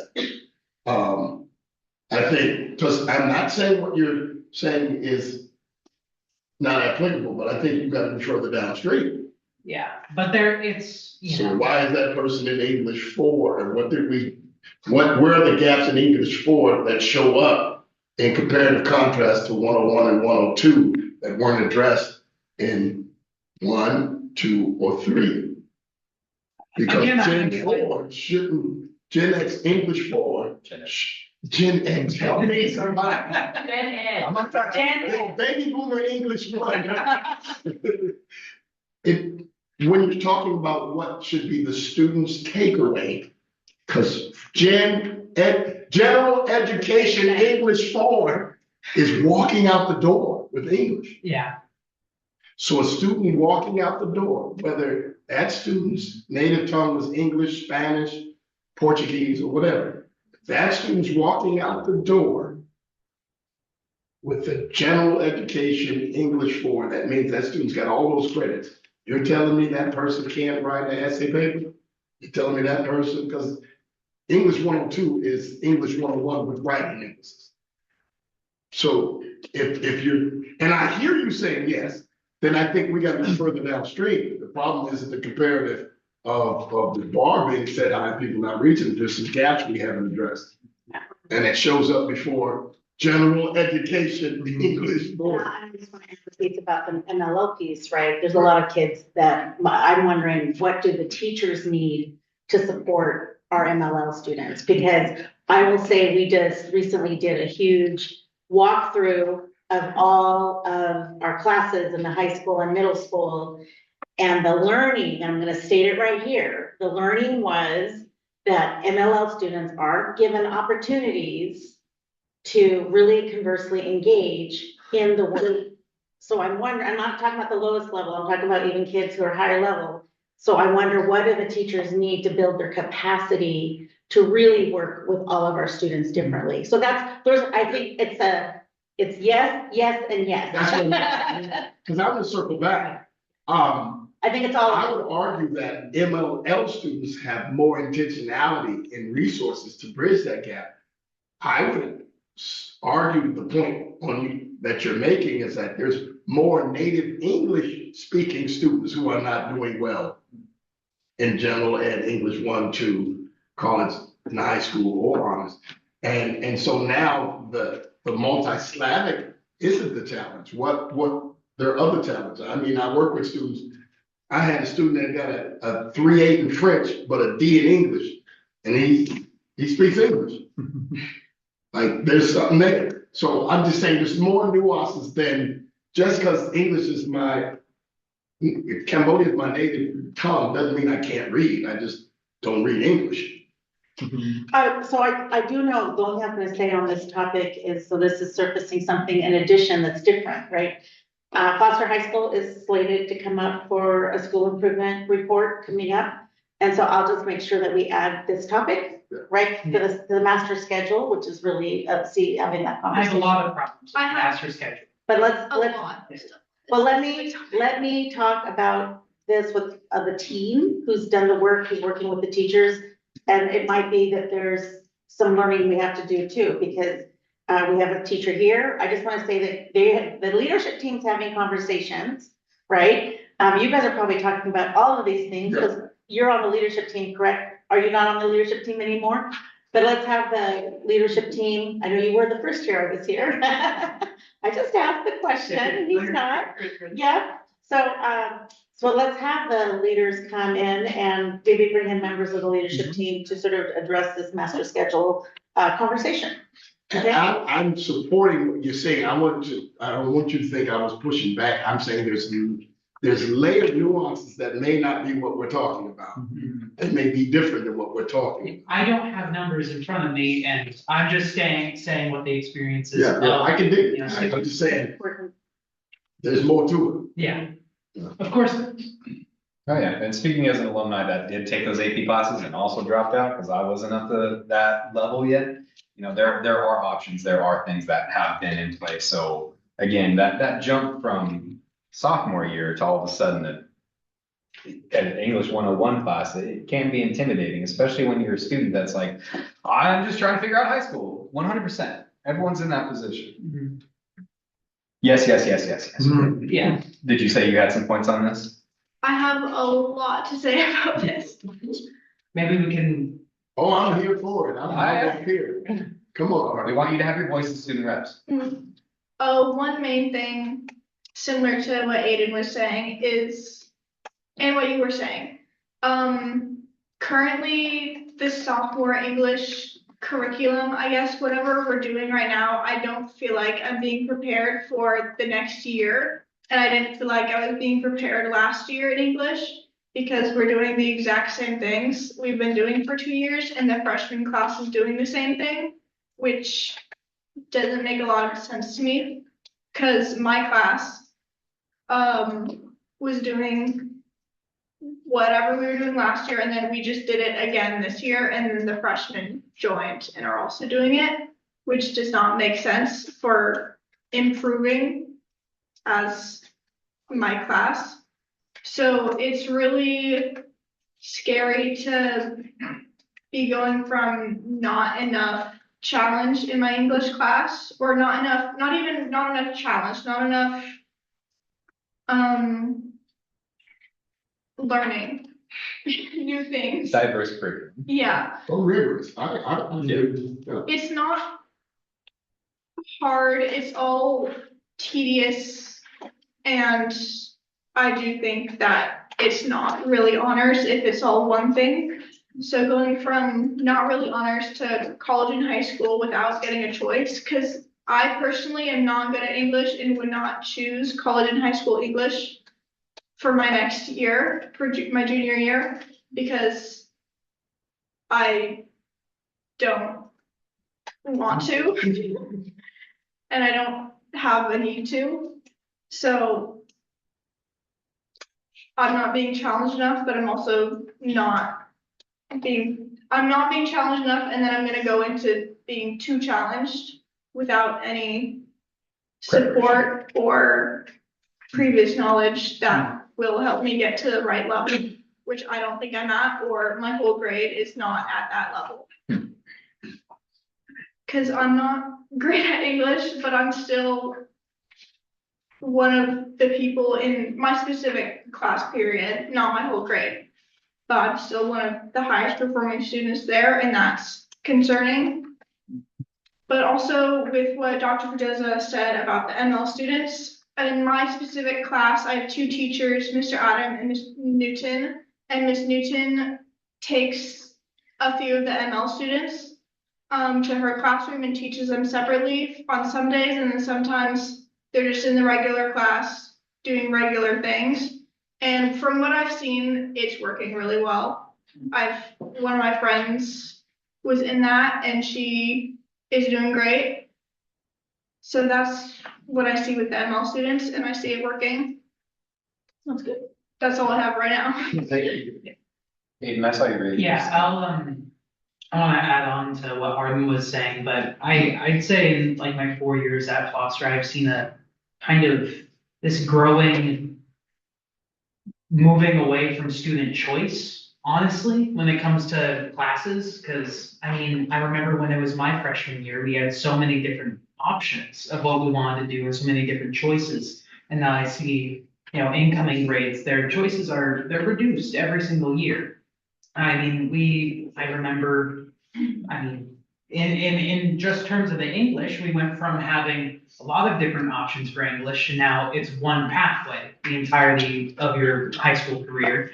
And then it's, honestly, I see like one instance that came up this year is that the Foster High School band was kind of killed. It was killed by the counseling team because they forced every single senior, because band is during sixth period and then calculus is during sixth period. They forced all seniors out of band into calculus. And then they told us in the beginning of the year that they will not take any schedule change requests. And in doing so, the middle school band sounds better than the high school band, because every single senior is no longer able to take band or allowed to take band because of the way they schedule the master schedule, because of the way that they're running things.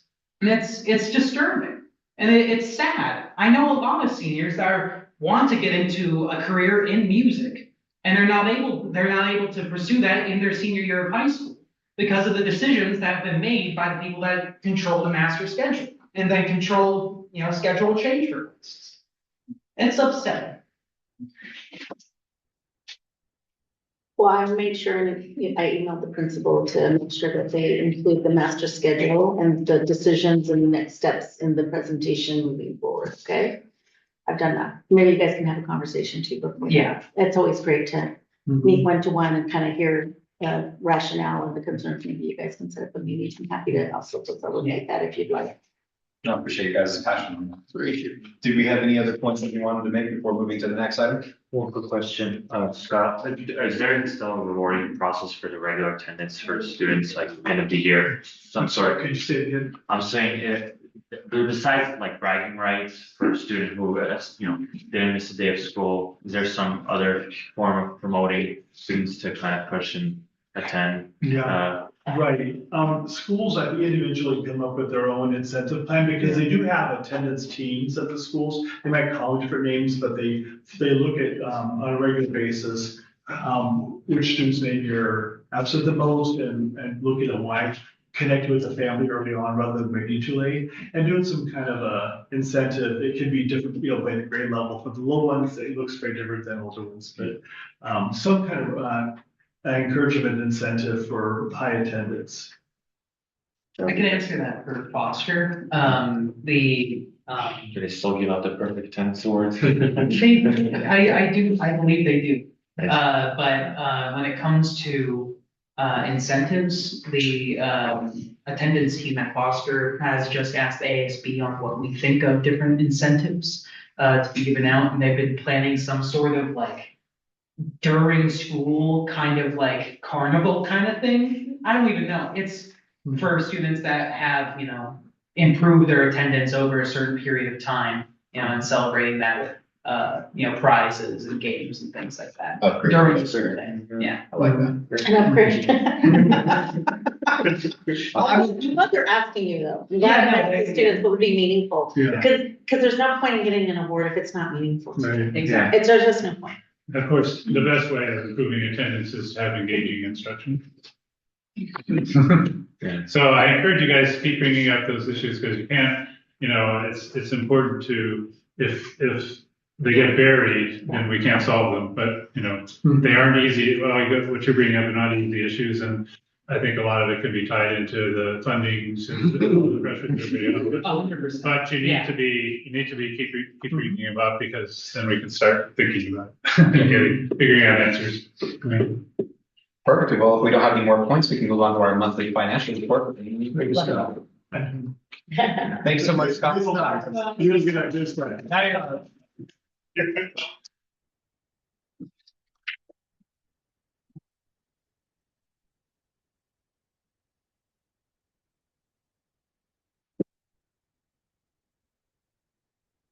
Hi, Amy. Good evening, how are you? Danny, how are you? So my only question is actually about the second, the forecast one. I'm trying to figure out the, the ending fund balance number. I asked the question of kind of where we are. What's the correct, on what is it, page 4 of your financial forecast? What numbers, in order to figure out what the percentage, because that's, the number we're kind of focusing on, 6%. What are the numbers that you said you came up with 5.5 to 6.85? What numbers on that page are you using to come up with that number? So if you look at page 5 of the report, so Amy Fulton's CFO. Oh, 5, If you okay. look at page 5 of the report. Okay, So the estimated ending fund balance right now is at about 4.2 million, which is 6.85. And so when I took the numbers that I'm estimating in my PowerPoint presentation between 3.5 and 4.2, because it's always a range for the unknowns, especially because enrollment is dropping month over month. yeah, So if I took the calculations, 3.5 is a little bit shy of 6%, and then the 4.2 is at 6.85%. And it's looking at the beginning actual number as we speak. And Okay, so for- right now, the interesting thing is we're sitting at 4.2 million, and so the number is very easy for you to see on the spreadsheet because the ending fund balance at the end of January was 4.28 million. So. okay. Yeah, I'm just kind of eyeing that one, recognizing several things and balancing in one. One is the 6% we're trying to get to. Right. 2 is the enrollment is, looking down, and then 3 is we know we need more support for our students, and so if that number starts to get up to the point, but yeah, I get the issue about the student level, moving down. I have to be pretty conservative about that. Yeah, we lost 16.85 students between January and February. Yeah. And so then next week when we have our monthly enrollment account, we'll see if we're losing even more, so. And that makes sense, particularly given the immigration situation that's going on. It's not looking good going forward, so, okay. Yeah, CFO Fleming has shared that the trend that we're going through this year is very similar to when we were in COVID. So usually since COVID, our trend has been that we gain students every month. And for 25, I just want to make sure that I state that for the record, and for 25, 26, the opposite trend is happening to us where we're losing a few students every month. So that is a significant change for us as a district, and it's going to have an impact on how we do our planning for 26, 27.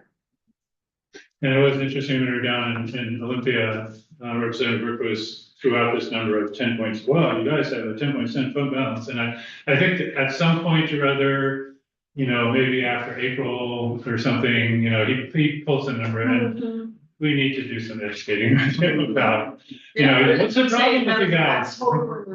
Yeah, exactly. So anyway, there's education that needs to be done. Okay, perfect. Well, if we didn't have any other points or questions, You're still here with us. 25, 26 financial. I believe we addressed that because those were the questions Director Morrison was asking. Yes. Related to. Yeah, there was nothing else underneath that on the questions form. Did we have anything or any points that you want to bring up in particular, Amy, that we should know about? No, just the conversation that we were just having about enrollment dropping and as we're starting the plan for next year's budget, we just have to be conservative with our estimates, especially enrollment for next year, because that's our main revenue drivers, the annual average FTE, so. Okay, well, if there was no other points, thank you so much, Amy. Yeah. Moving on to the security fence recommendation. Are we on that? PR, not, yes, yeah. Let me introduce myself. I'm Lieutenant Governess. I'm Director of Maintenance and Operations. Nice to meet everyone. Nice to meet you too. Did we have anything in particular that wasn't answered for anyone? Yeah. Go ahead. Oh, I'm Start gonna, down there, Rob. okay. There's a whole lot of issues come up on this one. Okay. Starting with, so I'm trying to get to the point, what is the issue we're trying to solve here? And so in the original, it was just, privacy and security. Okay. So what exactly is the issue? And so what has come up is a bunch of things. One is I saw there was, somebody was in the woods looking at, the students or something. I don't think a chain link fence is going to solve that problem. I just want to make sure that whatever solution that we come up with is solving a problem that we really have. And I don't think that one's going to solve that one. The other thing, we had people with dogs, walking onto the property. I'm very familiar with that property because it's one of the areas I take my walks in on the weekends as well. So there were 2 signs that were put up, to say, the property is closed from 6 a.m. to 6 p.m. or whatever during schools. The problem is the one entrance that I think everybody from the neighborhood uses, which is the steps on 58, there is no sign there. And so people come in there without ever seeing the sign. So the sign thing wasn't really implemented well, so I don't know whether it works or not. And then the other one was, okay, well, we have some dogs that are unleashed roaming onto the property. And of course, that's a violation of Tukwila ordinances. And I understand animal control, can be called in. And I was down there one day when animal control was there. And so if that's not taking care of the problem, which it sounds like it's not, because it was, the principal said it's repeated several times. And so that's an issue, obviously, which a fence well constructed, then you have to make sure that the fencing, if it's being constructed, is kind of dog proof, because dog gets under things and around things. So then you have to make sure that, when you write a contract for that fencing, that it's, it's going to be dog proof. It's the other big question. So in that situation, the fencing could be a good solution for that, I think, assuming, hopefully, the roaming dogs is really kind of a city issue, which they should be able to get their handles on, but if they aren't, then obviously for safety, you have to put that in. But the other issue is this, which I asked about, what is the situation with the gates? Is this going to be a 24/7, 365 closed situation like up at Cascade View? And if that's going to be the situation, then, well, in either way, I think we should be going to a step of asking community members in the area, okay, this is what we're planning to, what we want to do, give us your feedback. I think there should be involvement, because my understanding, when Cascade View was closed down, it was just kind of closed down, and we've been hearing for years the neighbors up there would like to be able to get in there on the weekends, and and particularly, we got the Methodist church up there with a lot of kids that I'm sure would love to be able to, play soccer out there or whatever.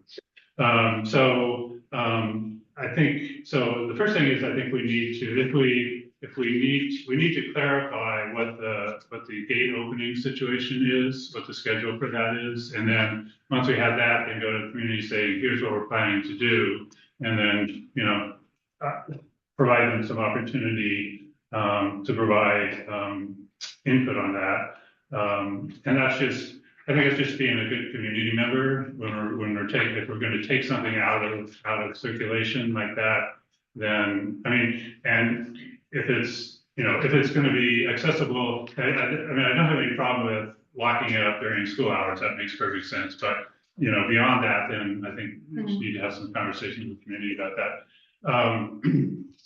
The other thing, and this is kind of probably the kind of a bigger discussion, is do we have consistency across our schools? So when I look at, so Cascade View has a 6-foot fence around the whole thing, and it's closed 24/7, 365. Thorndike has 4-foot fences around some of it, but you can get in there just walking through the parking lot anytime, and so it's accessible. And then, of course, Tuckwell Elementary right now, it's interesting, there is actually buried under the bush on one side, there is an old fence. I have no idea whether it's usable or not, probably not. But for the most part, it's open and people can come in there as they wish. And then of course, the Showalter and Faulkner fields are basically closed, although, I walk there all the time too, and always on the weekends, there's people out, but they just jump the fence and play out in the football field and the baseball fields and everything. And so we've got a kind of an inconsistency in how I don't think we have a clear, it would be nice to have the field open for recreation as much as possible. Obviously, subject to, like I say, closing it down during the school day. Yeah, that's kind of a given. But I think these. So that's kind of the bigger discussion, about how do we manage the fields and that community access. There's been lots of people that want to access, the stadium to walk around the track and things like that, on the weekends and so forth. And right now, because of the fencing, the only people that can get in there are people that can jump the fence, which is mostly the younger kids, and they're in all the time. So, to be honest, every time I walk by there, I've never seen anything, bad going on. They're doing what they're supposed to do on recreational fields, and that is, probably exercising, kicking the soccer ball and so forth. So kind of back to the Tukwila one, I would not be for approving this right now until we kind of decide on what's the gate access side of it going to be, and then give the community some time for input. I think we have time. This wasn't going to be done until this summer anyway. And then to be very clear about, what this fence is, what we expect it to do for us. And it sounds like, there may be some other things, but the only one that was brought up that I heard was keeping the roaming dogs, out, which it could be very effective if properly implemented on that. So that's my little spiel on that. So just to follow up on that, I was a little surprised that that school area isn't already fenced. You're saying that there is no fence there today? There's never been a fence there along those woods? We have a fence that is, I need to put my bearings together. It's south that covers, that it protects the perimeter of our property on the south side, but the south side is a hill. So we just have the perimeter around there. But it doesn't encompass the entire school today. No, I'm sorry? It doesn't encompass the entire school today. No, it does not encompass. Most of all of our properties are open.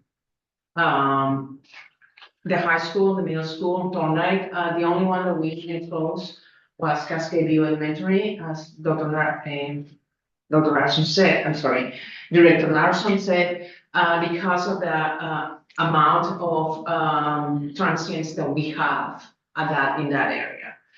That was the reason why it was done. But at Tukwila Elementary, we had some people looking at the kids when they are on the parking, in playing in the playground. So the consideration for this project is for the safety and for the safety during when the students are doing recess and such. Because they're open, people are just coming in at different times, different hours of the day, and to the school ground. And community walks too, also as well at different times of the day. And so it's becoming a little bit, for the schools, becoming a little bit unsafe for them. Yeah. So that's why the decision was made. My understanding was that the decision was made. It was brought up. We were having a conversation about this, the Tacoma fence is 2024. So as we are bringing in concerns, teachers and parents, and I believe that Tacoma PTO also brought that at that time brought the concerns. So about the safety of the students, the constant people coming in and out. We haven't had an incident that I don't know, they have not mentioned it to me, an incident that we have to bring the police. The only time was when we have the person it was not in our property, it was higher on the easement between properties above the high school where they can see the whole. So the vacant lot. So they're, on the yes, west side? on the west side of that. And that is actually is not our property, so Right. we don't have Right. any rights on that. Right. And other things that are happening is, at Tequila is that we have also students coming, doing, walking, on an unauthorized path, which is very dangerous for them. So we would like to make sure that they walk on the walking routes instead of, or taking the school bus, to school in that area. But so those are kind of the majority why we had moved forward with this project. Yeah, I have a lot of empathy on that. I have a nice sized piece of property and it's entirely fenced. I have it entirely fenced, one, to keep my animals from getting out. And number two is that to keep people from not coming onto the property. Right. And for parents of grade schoolers, I can understand that they would like to have their play fields and things like that.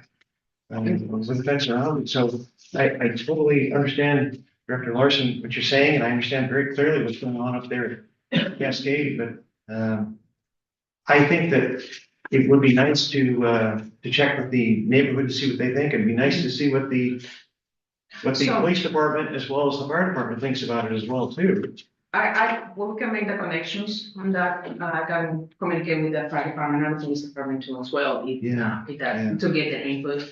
We had several meetings with the principal before we went into the sign. We have a meeting with them. We also have meetings at the school level with the PTO and also with the principal. So we kind of hear their why is the need for that to have this to be safe for the students.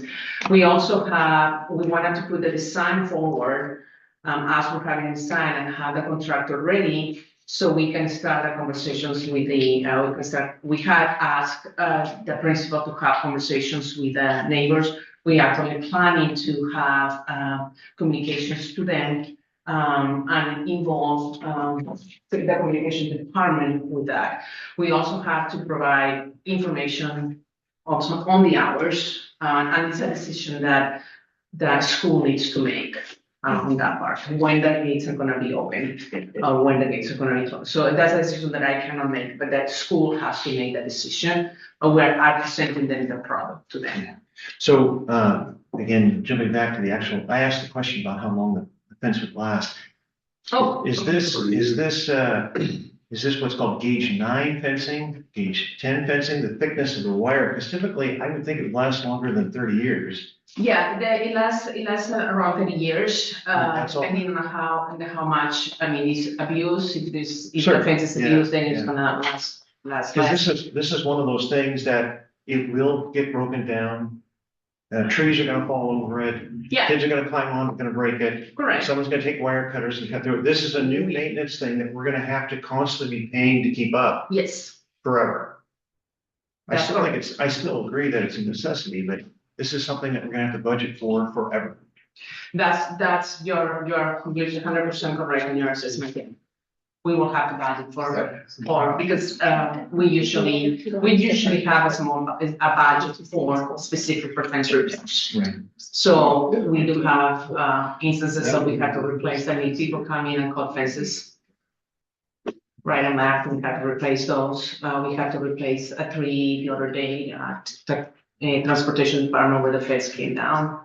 So, I spent many years working for the Holland School District, and I can't tell you how many fences I had to fix there. I mean, it was constant, cars driving through it, it's. that's right. Awesome. Yeah, so yes, we do have the budget that we utilize, for fences, for fence repair, for everything that is for security. Yeah. So we have that. I want to share to the board that I'm also curious to learn more information regarding how the neighbors feel around fencing the property. Okay. I think one thing that was shared was that, again, strangers seen watching students from the woods. If we're gonna have a fence, are they gonna be watching in front of the fence? Is that gonna be a solvable problem? So kind of my question, have there been incidents of, students harmed, are students running into the woods or are they're getting bitten by dogs? That was kind of my concern. Yeah. And if they are, then we should definitely, I would be, more information getting out would be more inclined with voting or making a decision like, yes, we need to strengthen. Another addition was that, I think, there was a point a director election made, which is, on the gate E, which is the pedestrian gate side, on 58th Avenue, if external people will be allowed to go in and out of that area. Again, it seems like, there's some, I'm sorry, you're talking about, the Northwest corner. the staircase going up to 58th Avenue. the staircase does not belong to the Tacoma School District, so I cannot touch it. So we have come very close to the perimeter of our property. So it's gonna be someone who Yeah. can still go in. They still gonna have to go, so that's why we thought about enclosing Yeah. the down part and then around the turnaround, the runabout for the buses. And then enclose all that area. Yeah, there's still an egress through it. I don't Yeah. know if that's the right term, but I see we have the drawings, but did the contractor provide any elevations of what the actual fencing will look like so we can kind of get a gauge of? No, I don't have that, but I can provide you that information. Perfect. Just elevations, they should know. Yeah, I have the complete data, the information will be in there, and I'll provide you that information. Perfect, thank you. And then just the top 10 priority projects that we had for 25, 26. I was just curious if maybe we could know which projects have been completed or which projects are in progress. The ones that you have in there, the ones that Yeah. Could you bring that part? I don't have The top 10 priority projects. I don't know if this is jumping. That was a separate- that was a separate. Sorry. That was another presentation. Sorry. So Connect that was a up. previous presentation Yeah. and they were asking about it, so I Yeah. sent them an email. Yeah, But that's okay. sorry, That's, that was a presentation that I made on November 25th. Yeah. Yeah. And let me bring if you don't mind, let me bring my documents. it was sent as an update in a board memo on Monday, just to them, Yes. to give it to, because they were asked about it. Yeah. So they have So it. it was on the November 25th presentation to the board. And we had a 10 priority work done at this moment, for that. Let me bring that one second. Oh, thank you. That one. All right, so, at this moment, in all of these projects, we are in Progress. work in progress. We have not, so all these projects are to be, most of them are to be scheduled for, this summer. So we are right now in, So we expect to see these requests for proposals to go out as well to the contractors or? that's a conversation that I need to have with Amy, because depending on the contract that we're using. Okay.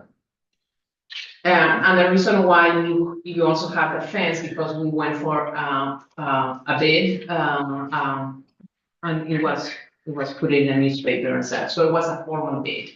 Other repairs are used, other purchases agreements, and sometimes we don't bring it to the board, but a conversation that I will have to have with them. And that was the projection of 175 versus the 117,000 that we actually are going to put towards it, right? Right. Yeah. So a little background too, if you pay attention to other school districts, safety and security is top of mind, and a lot of school districts are fencing their perimeters. Yeah.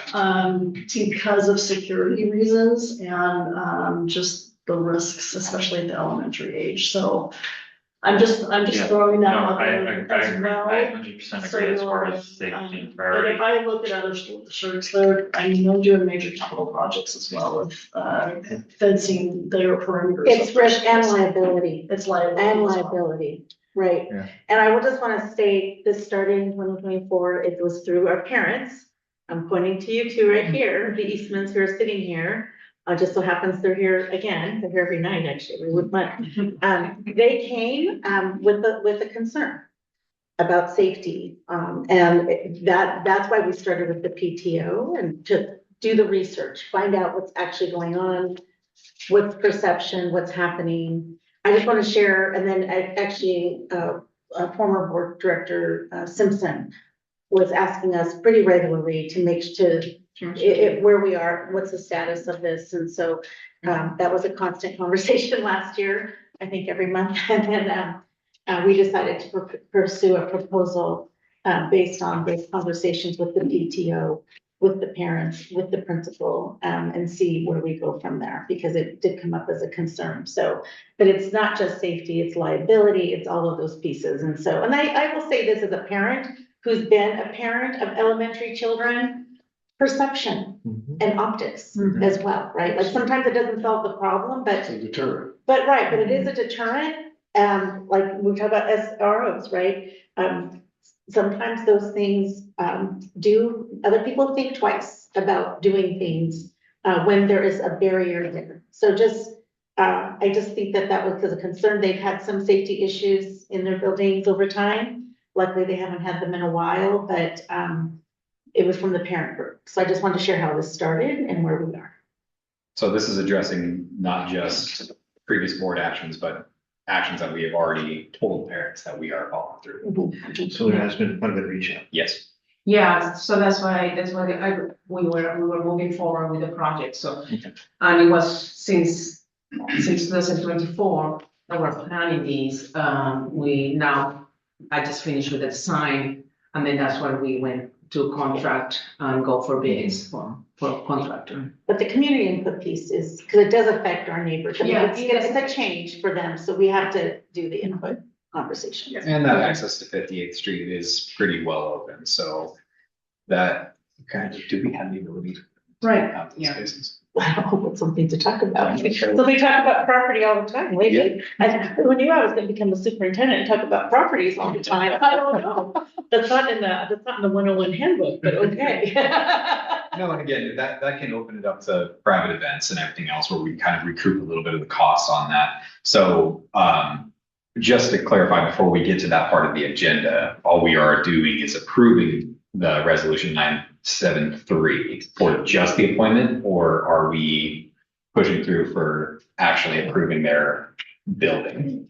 Yeah, you would approve the building, so Okay. I think, it sounds like you will want to delay the approval until we do a little bit more due diligence. Yeah, so I mean, I will make a motion to postpone it until we get some information related to the gate towers and some input from the neighbors. Okay, so it's, if I understand, you would like to get information from neighbors, input from neighbors, right? But in order to do that, Yes. we need to know what it exactly we're gonna do. I mean, put a fence around, but then what are the gate towers? What are the access? Oh, you want, okay, so our needs with also with the building to get all that information, and then with the community. And then, the bigger conversation is also, so Thorndike, I mean, Thorndike has the same situation. Why wouldn't they go on the list? May I say something about that? Sure. During the history, the little history that I had during the bond, information, one of the desires was to, also have a fence around Thorndike Elementary, especially because we have a path that goes from, The apartments. the apartment buildings up, and to tell you the truth, that area is supposed to be a water retention area Yeah. to collect the water. So we were going to be moved forward with the fencing, but then, the project was stopped. It was during the 2020 bond, but the project stopped, and one of the reasons was because that was a walk for the students to go from the elementary to, instead of walking over a mile, they just use that path, and then they usually go and up into Foster High School and Chillicothe Middle School, so it's a shortcut for them. So that was the reason it was stopped at that time, I mean, but it's also unsafe. Yeah, but you have the same thing with Tugwell Elementary. It's not as big, but there are students coming in from the east. The sight lines up East there. side, Yes. through that path through there as well. Correct, yeah. Now, I will say, I was quite, that's my district, that's my neighborhood. Thorndike. Yeah. So that goes north on 150th, where that 4-foot fence is. 4-foot fence is on the north, I think it's north side, by the basketball court where they're at the port. But it's never automatic. Right? When I Right. first bought our house over there, I was like, what kind of school you can't go get shots at? And I didn't, I was new here. I didn't want to jump the fence, and I'm 50. But also, like, you're right. It's like, I don't even know it's 4 foot, it's 3 foot. So Yeah, that makes it worse for me it's because right. I still do that, right? Famous last word. But before, I talked to one of the police officers, like, what's the story? Because if I go over with my nephews and get some shots up, I don't want to be in conflict with what you guys got going. And the whole, it's not closed, because there's no sign that says it's closed, Right. but they're not opening it because it's a deterrent you got. Yeah. But you can just walk around and get in there. But I live right there Yeah. by where the gate opening is, and there's a whole opening on the gate with a lock. Right. I've been there 13 years, it's And still. then it's still, yeah, it's, your key doesn't work anymore. And I don't have the key anymore, so the idea of going over that thing, so I'm like, I like what you said, get the fencing in the hours of the 13 years that gate has never been open. Now, my neighbors, they're all kids, Yeah, they do. but I don't have that. And I will say that Tuckwell Elementary, the baskets that are underneath, almost every time I walk down there, kids are shooting baskets underneath there. And what they do, and there's a lot of times there's cars, so people are coming from all over for that. And then they, over there, you can just walk in now.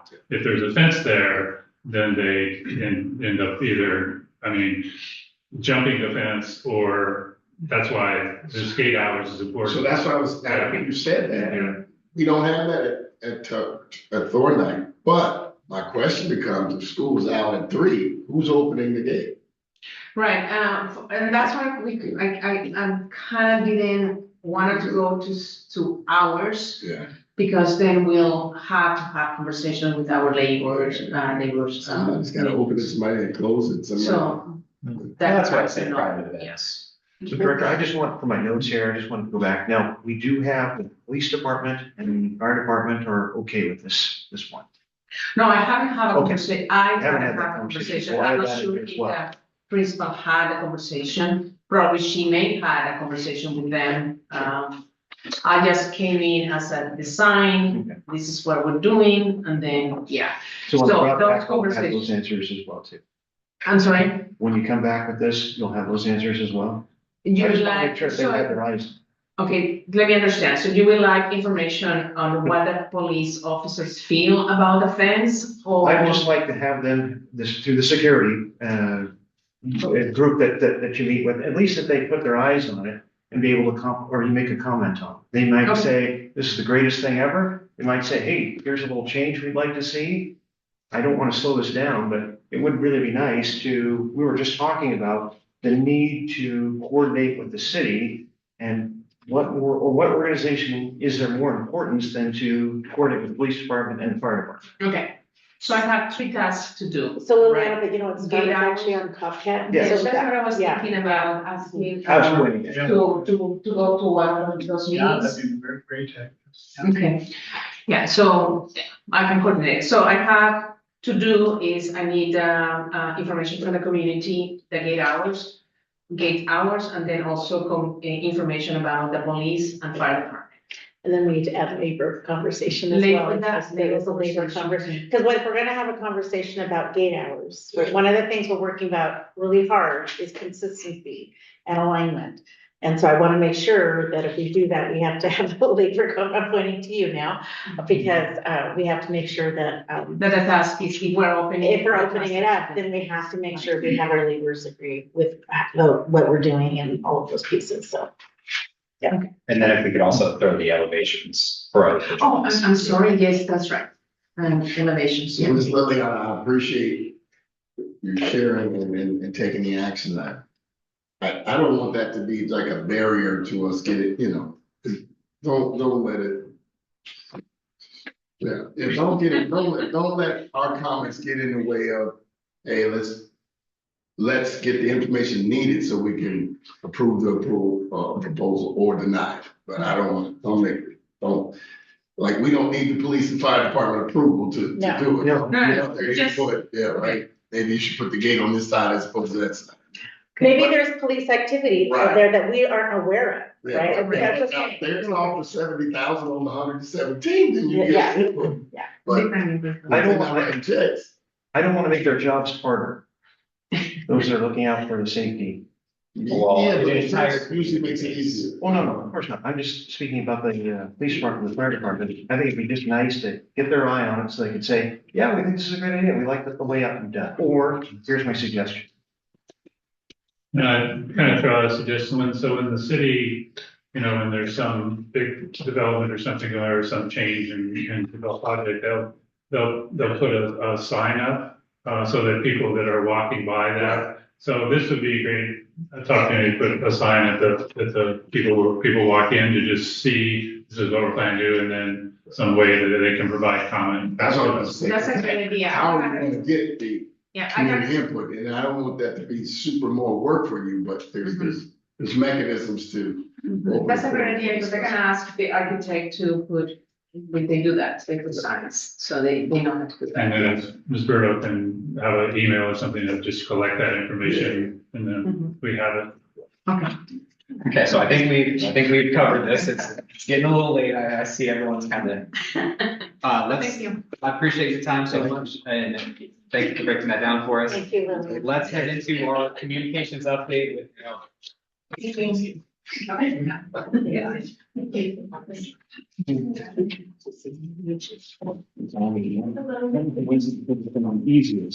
Of course.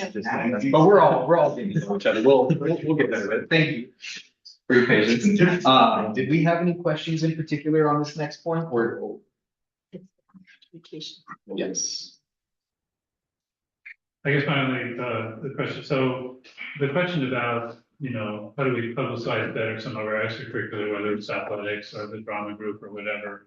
And it sounds like the process is, somebody needs to submit. So, I mean, the boys basketball team is going, and they went through the tournament, and I was up there for most of the games, and there was a lot of times more people from the other side than there were Foster, and I didn't really see much communication, and, I'm just kind of, it would be great. It sounds like you're depending on the athletics department to push information to you about that kind of stuff. But yeah, it would be good to get a little better, I think, communication out to the community about what's going on up there. That would be my only, and whether that's, Gates pushing more information to you. But we know every sport has its tournament time every year. I mean, that's a set thing. So maybe if we could get something in this, whenever our teams, get to one of those milestones, that he could push them information, or you can ask them for information and put it in your schedule, something like that. It would just be good to have. I mean, there's a lot better communication, I think, on the drama, the program. I saw it on the reader board and different places, which was good. But we kind of, I didn't see a whole lot around the successful basketball teams. Absolutely. Just a comment. Thank you. Okay. I just think that the old adage, it's better to over communicate than under communicate, is a better direction to go. So I was pleased with all the ideas that you, and all the things that you're doing. Very nicely done. Well, if there's nothing else. Thank you so much for that work. Thank you. All right, we've got a quick AI guidance presentation. Back quick. Never mind. I'm on it. I'm in it. He was right. He was right. Quick. He took that. He's gonna get into AI quick. I just warmed up the seat. Fair enough.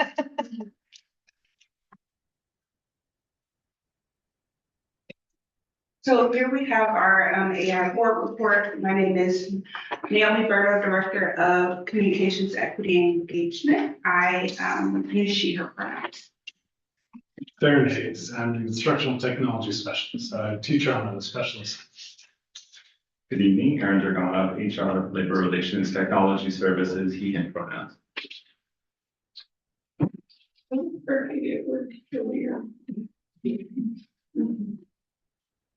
So here we just have an overview of our strategic plan, which everyone is very well acquainted with. Just highlighting that we align anything that we do in our district with our strategic plan. Slide. As well as our anti-racist goals, making sure that we center anti-racism in all of the decisions that we make. I'll now pass it over to Aaron. Now, so by way of this presentation this evening, we are bringing you a response, a thoughtful, creative, robust response to a question that was posed by the Board of Directors on January 27, 2026, which is, where are we on digital literacy, including AI? And what we've done is we have crafted this presentation around 3 guiding questions that will be woven throughout. The first is, where are we now on AI and digital literacy? What is our AI approach, and what is the guidance? Because we're hearing that we have guidance at the school or at the district level, but we also know we have state level guidance. And then the third is, what are we building toward? It's important to break down what we mean by digital literacy. So we have a slide here that features digital literacy, including components, and then also what we would expect our scholars to be able to know and be able to do. One thing, when we think of literacy, I think it's helpful to think of it's similar to language. So we've got, the very smallest parts of words, then we're sounding out words, then we're putting together sentences, we're using vocabulary, we're creating meaning, we're making meaning through work. It's very similar with digital literacy. We've got the technical proficiency, we've got the skills, we've got the programs, we have consumption, we have creation, we have delivery, and we have the digital citizenship. And then that's sort of the big umbrella. We're here to educate our scholars. What do we expect them to know and be able to do? Well, we want them to navigate the technology that we have proficiently, and that's on a continuum, pre-K through 12th grade. We want them to be critical consumers. We want them to be able to compose, and we want them to be able to deliver. And we want them to do that thoughtfully. We want them to do that through a critical lens. And then and that's the creating content responsibly.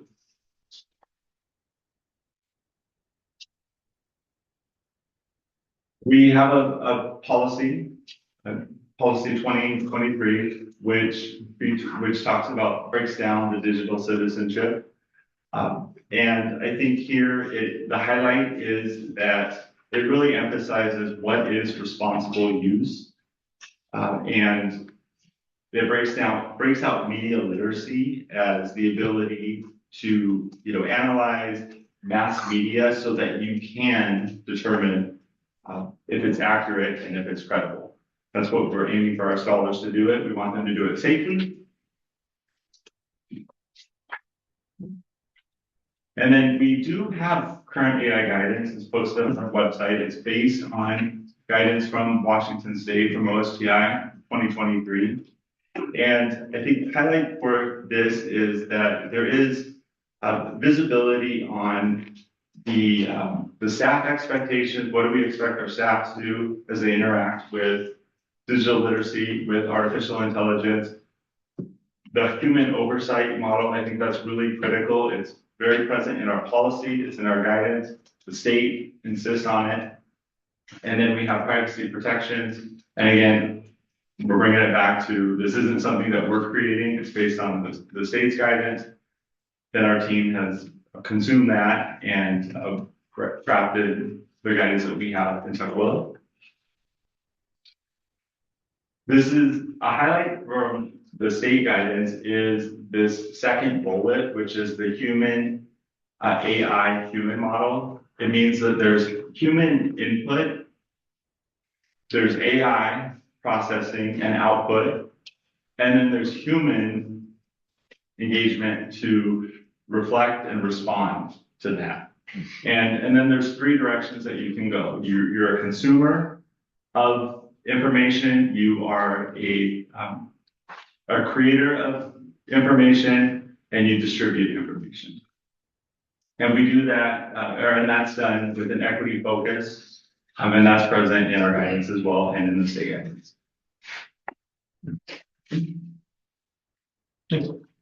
So I'll jump in there. And what I have here, some of our past work leading up to what we are doing soon and now.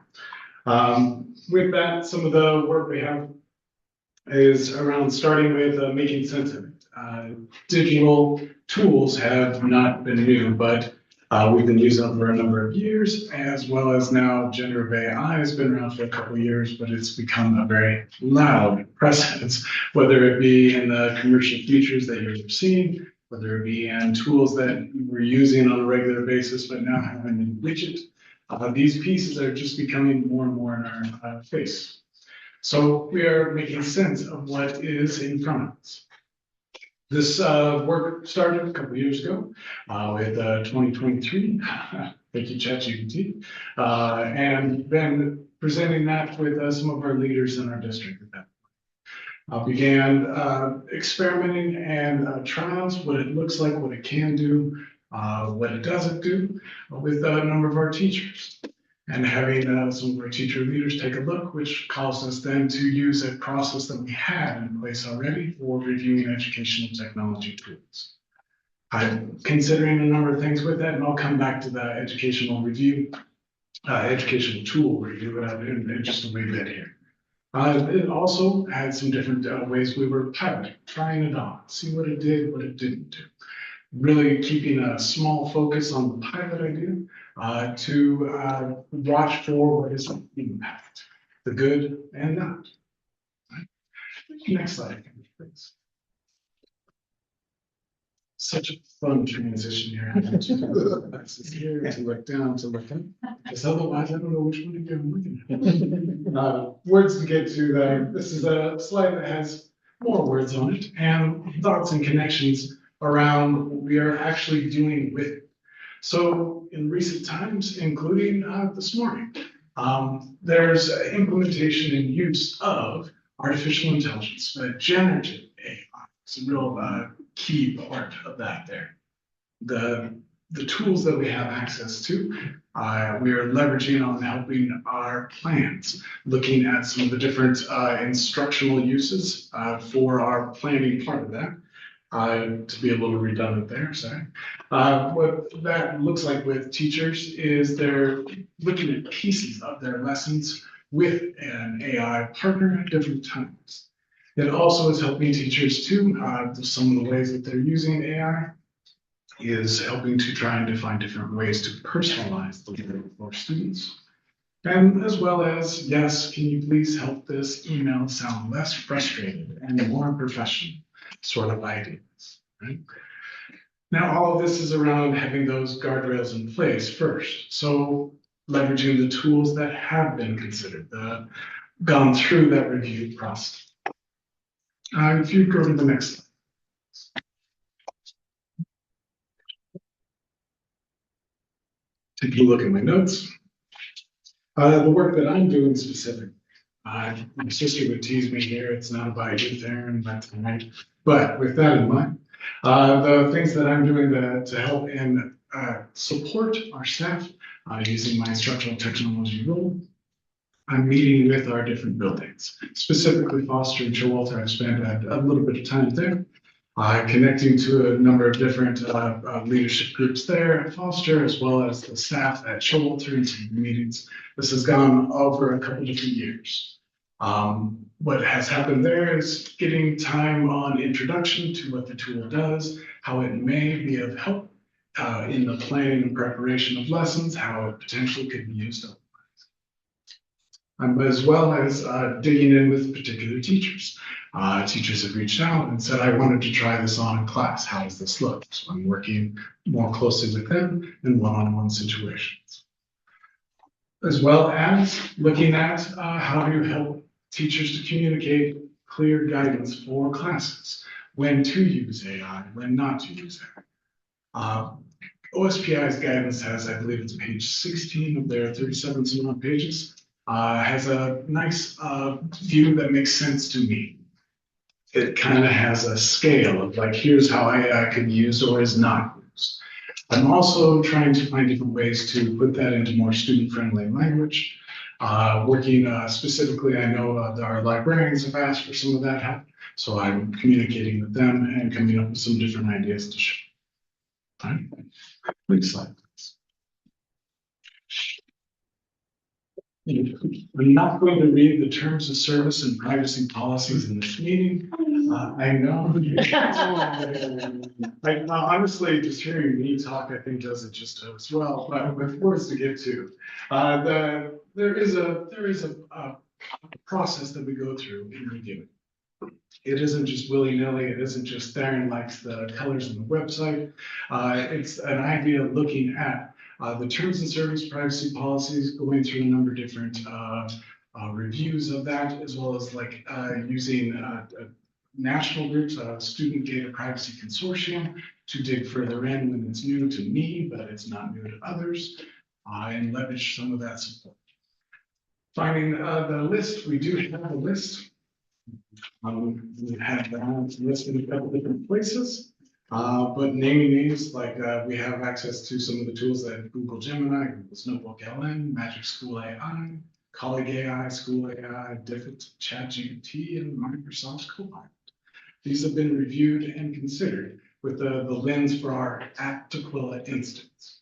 Right? I'm kind of curious about Colleague AI just because it's from the University of Washington, and I think I'm going to attend a session from them talking about it.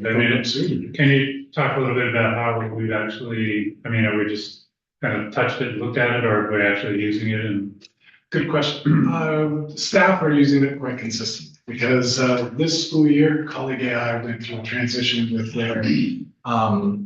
their financial support. Last year, they were fully funded by the National Science Foundation, so it was a premium product that was already paid for. They went through some blows. Now it is a premium product that has a paywall to go to a part where it would be the student accounts. So it's something we've had to consider and look at, and I've dabbled in that side of it recently, but not in the last month or so. But I can say that Colleague AI is a product that we've used with our staff.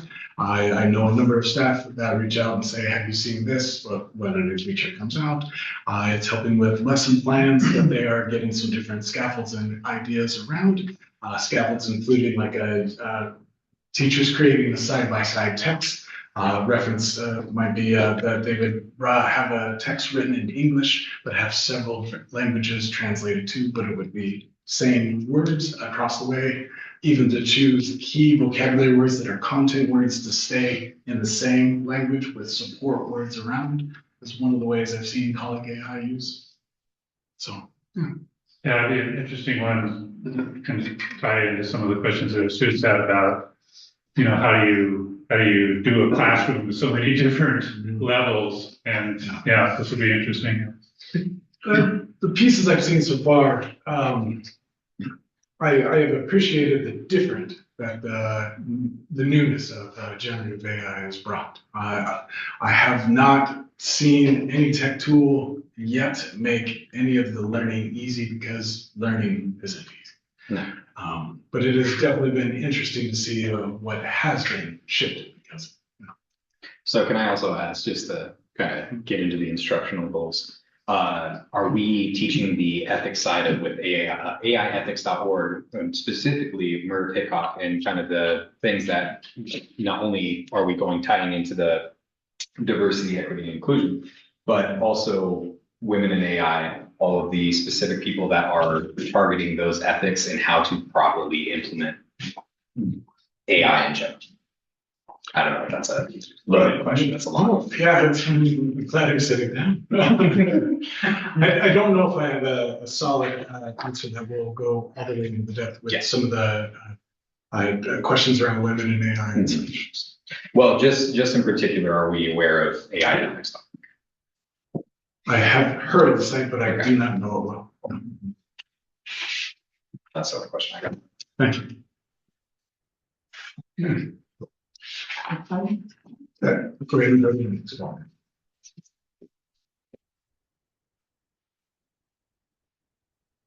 The work we've got organized is a solid start, and I appreciate the influence and the ideas that are coming from what should be added to. So I do know that the presentation had a question started with digital literacy, including AI. Generative AI is a piece of it that is making the most noise, is a very blunt way to put it. It is a part of it that has the most uncertainty as well, like the most unknowns. So working through that, trying to consider how to increase that, and I appreciate the ethics side of there. And from there, we'll continue reviewing the tools that we have to continue to see if there are some that need to stay, things that need to change, such as ChatGPT as an example of something that needs to change in the communication with Maya. ChatGPT does have an education option, but you have to verify yourself in. So that would include our students and our staff who have made their own @Tukwila accounts, that they would click, go through ChatGPT's process to be able to verify, because that changes what they do with the data. So if that makes sense, right? But so there's pieces that need to be done there. Mm-hmm. Always improving. Would it be implemented with the intranet at all?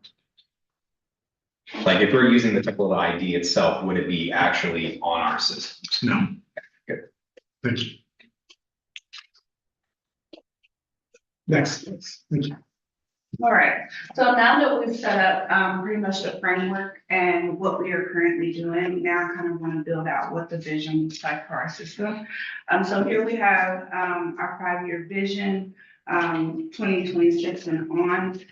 And we really just want to highlight that we're centering content connection, so making sure that it's connected directly to our instructional content. As well as continuing our human supervision. So making sure, kind of building on what Aaron was sharing, making sure that we are staying abreast of what systems are doing with data, as well as what features are offered and everything. And then we also just want to make sure that we prioritize engaging with families and community for equity oversight. This is something that we prioritize within our system when it comes to very important decisions, and this is very much an important decision. So if we can go to the next slide. We kind of digging a little bit deeper into the content connections of AI. We just want to uplift that AI literacy really intersects with these various areas, and just ensuring that students are really aware of, such as the ethics, such as when and when not to use it, as well as the data that's being shared and how it's being used by these companies. So that safety piece is something that's really critical. But the literacy, which is connected to the digital literacy of it all, and just making sure that we equip them as best as possible, not only while in K through 12, but post K through 12 as well. So go ahead. Safety issues is, yeah, a key issue, and I'm kind of interested in the students. I mean, it comes in a couple of forms. It's, you know, AI could be, as the internet could be used for bullying, you know, so that's a big issue. And then the other one, particularly with generative AI and people saying, you know, like Meta saying, we want this to be your friend. You know, so I think it's really scary. Yeah. And so, you know, because there's been all these examples, several court cases going forward about people committing suicide because they interacted so intimately with this AI tool that they, you know, they got completely off track. And I don't know. Yeah, it's like, how do we, you know, convey that learning to our students and, you know, prepare them to deal in those spaces? I don't know. That's. I'm sure that's an ongoing question. I do think features have changed. One of the small features that I've seen in one of our products, Magic School AI, they actually interject within moments of using it. If you've used it for 8 to 10 minutes for chats back and forth, it says this is a reminder that you are chatting with a chat bot. That's Magic School AI. Right. And that it just has that in there. So it's that. I don't think it fixes what you were describing, but I think that reset is an important start. I do think lessons and application, as it's becoming more and more present, is another piece of it. I don't know what those lessons are in this very. And I just want to add to, because on the next slide, it touches on professional learning. Actually, can you switch to the next slide, please? I want to uplift that as Aaron kind of builds the capacity within our educators, that is inherently one of the goals as well, right? Equipping our teachers to be able to share when and when not and what is appropriate. So I think that that's very much something that is a priority. And just to kind of expand on the professional learning aspect that we prioritize, the ethical use. So when and when not to use it, instructional integration. So how might it be used to improve lesson plans or translate into different languages, academic integrity, making sure that students know that, you know, do your own work. don't just go to AI. Bias awareness, so making sure that equity piece is there, and then privacy as well. So just shifting from the how to use it to more of the when to use it. And I think that really connects to kind of your question of how do we ensure that you're using it appropriately and that you're using it at a time that makes the most sense. Academic integrity. Are we finding a lot of students who are violating guidance based on teachers' assignments, workload that they provide? And if there are, I assume teachers are able to tell kind of, based on assignment or curriculum, whatever rubric they provide for that certain assignment, they did include AI to be used.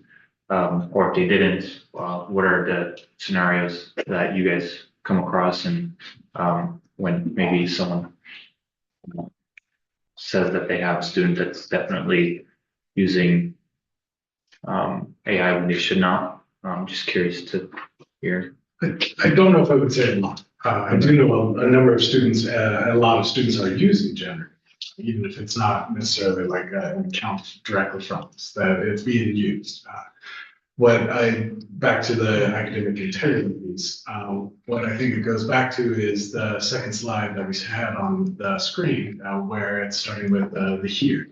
the relationship piece is the key. Yeah. And in every instance that I've been made aware of, the relationship piece has been leveraged first.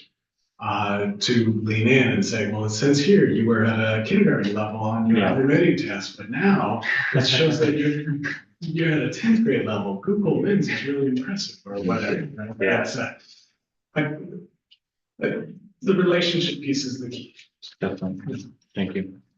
And just from the students, are you guys feeling you're getting enough guidance in how to deal with this thing called AI? I mean, I'm sure it's, like I said, it's gonna be an ongoing thing. I'm just curious where you guys are now. I just wanted to ask, like, you said that you wanted to implement like the educational portion of AI. I've never seen that way being used. I want to know if you had like an example of what it would look like for just educational purposes on AI, because I thought that AI was always just like its regular AI. You ask it a question. I didn't know there was an educational side to it. Good question. What I have is a Magic School AI is a product that a number of our teachers have tried on. I've only had one or two experiment with what it would look like in classrooms. What Magic School is a product that a teacher could put some guardrails themselves. They could say, this is what the chatbot can be speaking about, such as the content of the class. Or this is the rubric for the writing assignment that we are getting feedback on. Again, I go back to, I only have one or two teachers that are taking that next step, that educational risk that way. Does that help? Yeah. Thank you. It's a good question. Yeah, I've been reading with Sal Khan, who's the Conmigo, and his vision is that it can become a personalized tutor.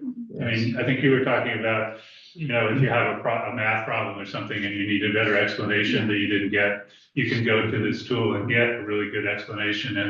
And that, I mean, a lot of these generators, it depends on what they're trained to do and what they're trained on. And so finding those things that, and I think they're starting to become available that are education based and, you know, have some pretty sophisticated conversation. You know, you can, here's how I did the problem, and then the AI could come back. But you thought about this, and this isn't quite right, and, you know, lead you through a learning tour essentially.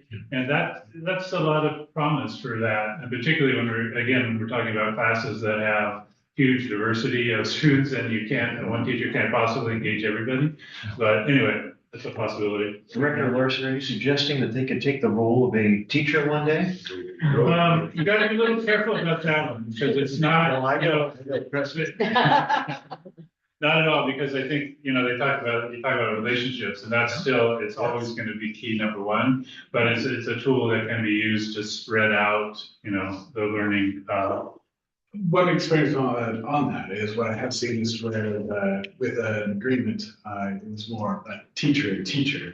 They paired up, not with a student in the classroom, but a teacher and teacher paired up with something they were reviewing and had the AI give them feedback, and they supported each other in that. What I could see as the next step is that to have the teacher be able to stay there as the lead in the relationship and focus on that empathy to, do we agree with the feedback we've received? If we don't, what do we do next? That is one way I see the tool helping.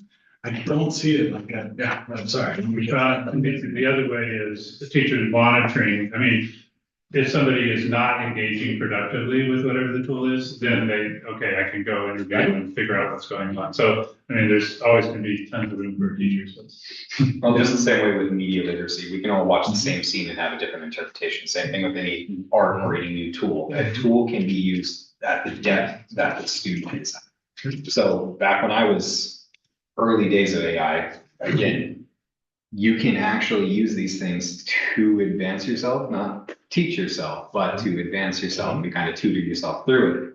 But again, I don't want to get too far into it. I did want to leave room for Arden and Aiden to potentially speak on this.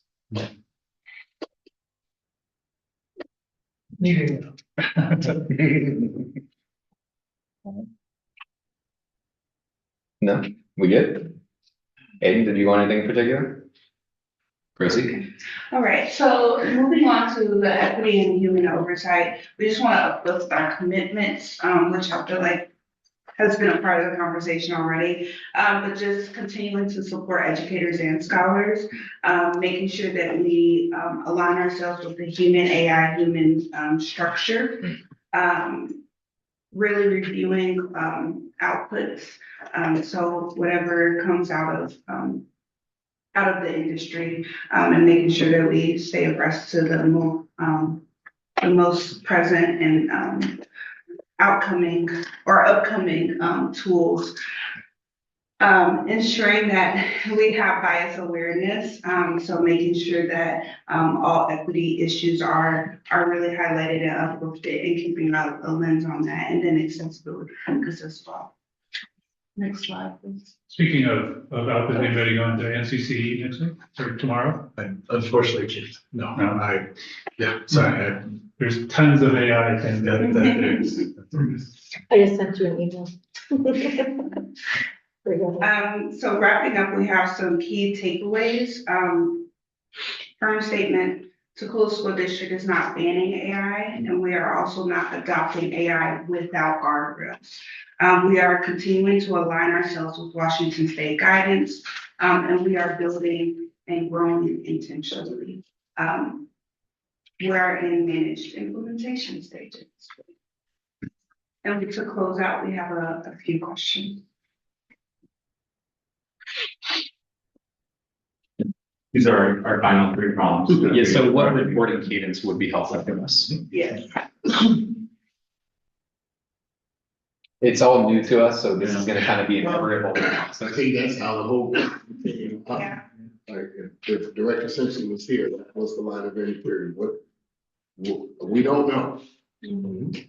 Well, this is, we talked about in our last meeting. This is obviously a hot button topic. I mean, you have to be blind not to see how many people have been laid off in white collar jobs in the last year. And a lot of that has to do with the implementation of AI. And it's right here in Seattle. So this is a hot button topic. I'd rather hear about it more often myself, because I think it's that important. But I'm pleased that we're also going with the guidance of the state of Washington. So obviously we can't run too far ahead of what they're doing. We don't have the staff, we don't have the resources to do that. But I just as a suggestion, I'm just throwing this out to the rest of the directors, once a quarter. Is that impossible? Too much? Is there enough movement for that to be? I don't know. Okay. We can start it at a quarter, 3 months, do you think? I know we're kind of like I would dare say that the most appropriate would be annually. annually. Just because of all of the moving pieces of doing the reviews, of delivering the professional learning, and being able to accurately keep a pulse on what implementation looks like. And that makes sense. Yeah. As you're saying it, my question is, if we do it annually, is it time to make pivots? Because this is all new, there's something's gonna come up we hadn't thought of. And not just from a technical side, but from a governance side. And we're gonna have to huddle up, but if we're only meeting at the beginning of the year or the end of the year, then we gotta, So I don't have the answer, I just like. My suggestion would be 2 times a year. It did sound like an association starting. Well, my first thing is, why are you asking the question? No, just kidding. If we drag you in here to 9 o'clock on a Tuesday Yeah. and nothing's changed since the last time Yeah. you were here. Yeah. That's not the best. Well, I know that's what the board wants, is they want to make sure when they have a presentation that there's actually movement on something. So my suggestion would be to do 2 times a year, to pivot maybe a fall and a spring conversation about that. Maybe start with where we are in the fall. And then, so plan for a fall conversation in the fall, and then maybe a spring, and I'm talking like April, May-ish. Yeah. And then a sort of a summary of where we've gone. I think that sort of gives us a information to the board about any progress that's made. Like if you have, and I think what would be great, and I was gonna say this for the fall, when you come in for the fall, is have at least outlined 2 goals and maybe 2 to 3 goals and like where we are on the goals that we had for this year.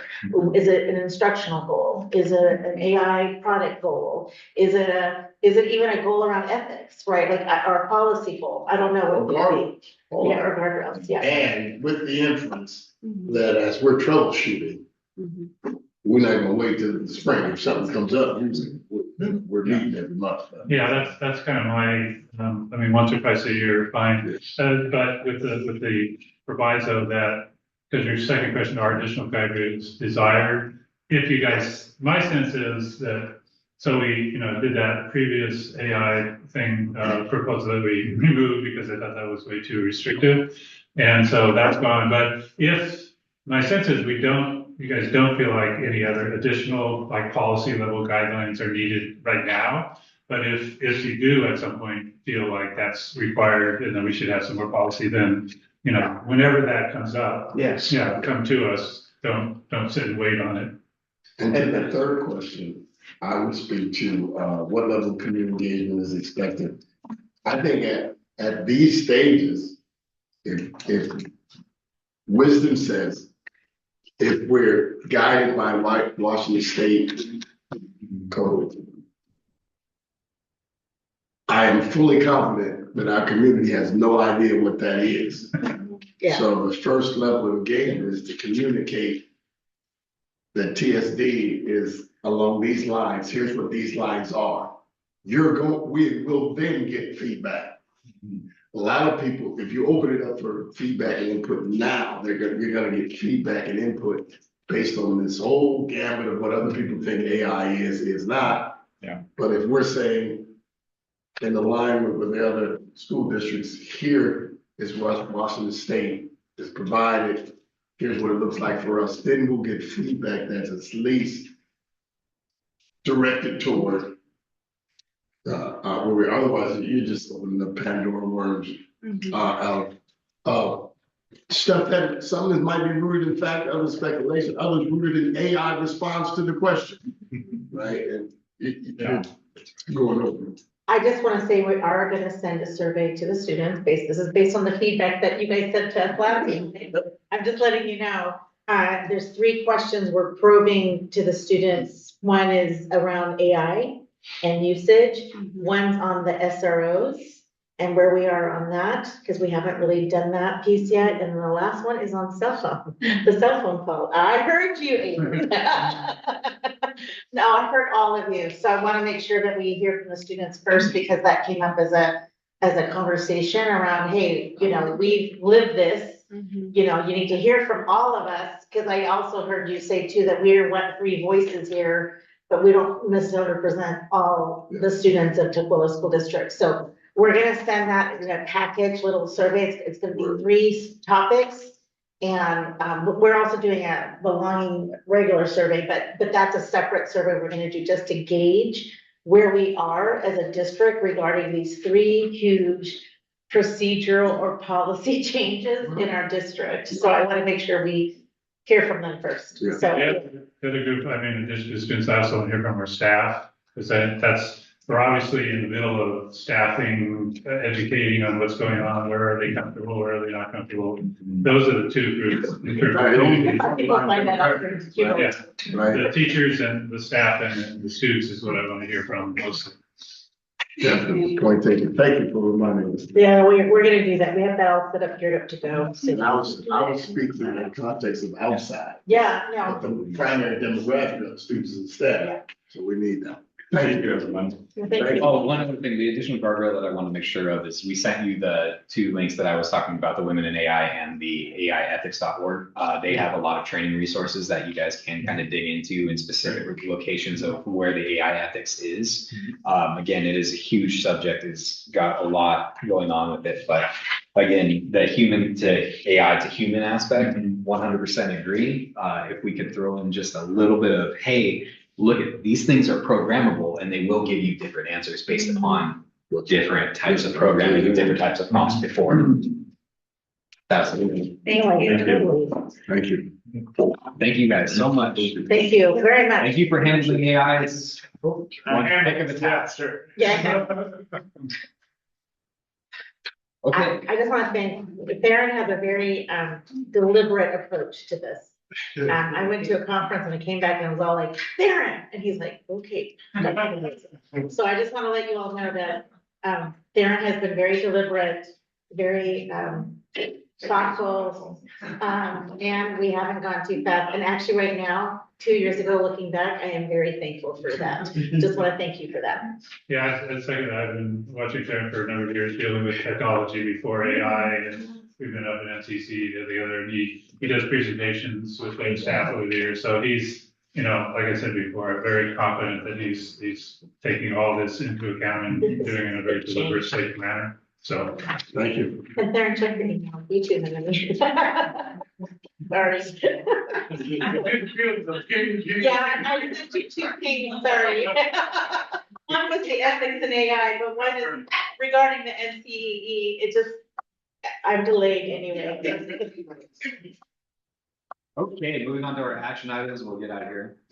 Yes. Thank you all so much. So approval of the human resources staffing report. Do I have a motion? Second. Okay, on to the discussion. Any questions? Okay, on to the vote. All in favor, say aye. Aye. All right, ayes have it. That is approved. All right. I feel like I had might as well use it. All right. I'm excited for it. Me too. All right, so approval of resolution number 972, WIAA membership renewal for 2026-2027. So moved. Second. On to the discussion. Questions? No. On to the vote. All in favor? Aye. Ayes have it. It's just adopted. I'll make you guys laugh. I can hit it hard. Me too. That's right. In favor of you guys here. So approval of the cannabis shop letter. We had a motion earlier to. Well, I can, adjust. so I'll make a motion to postpone that until the next meeting. Second. On to the discussion. Questions? All right, all in favor say aye. Aye. Ayes have it. Approved. You were Approved. getting softer that time. Please be consistent. You got to turn it up. Okay, now it's gonna be really soft. No, Consistently. man, go and. Approval of the out-of-state travel ACTE work-based learning conference for April 29th or May 1st, 2026. So moved. Do I have a second? Second. Okay. On to the discussion.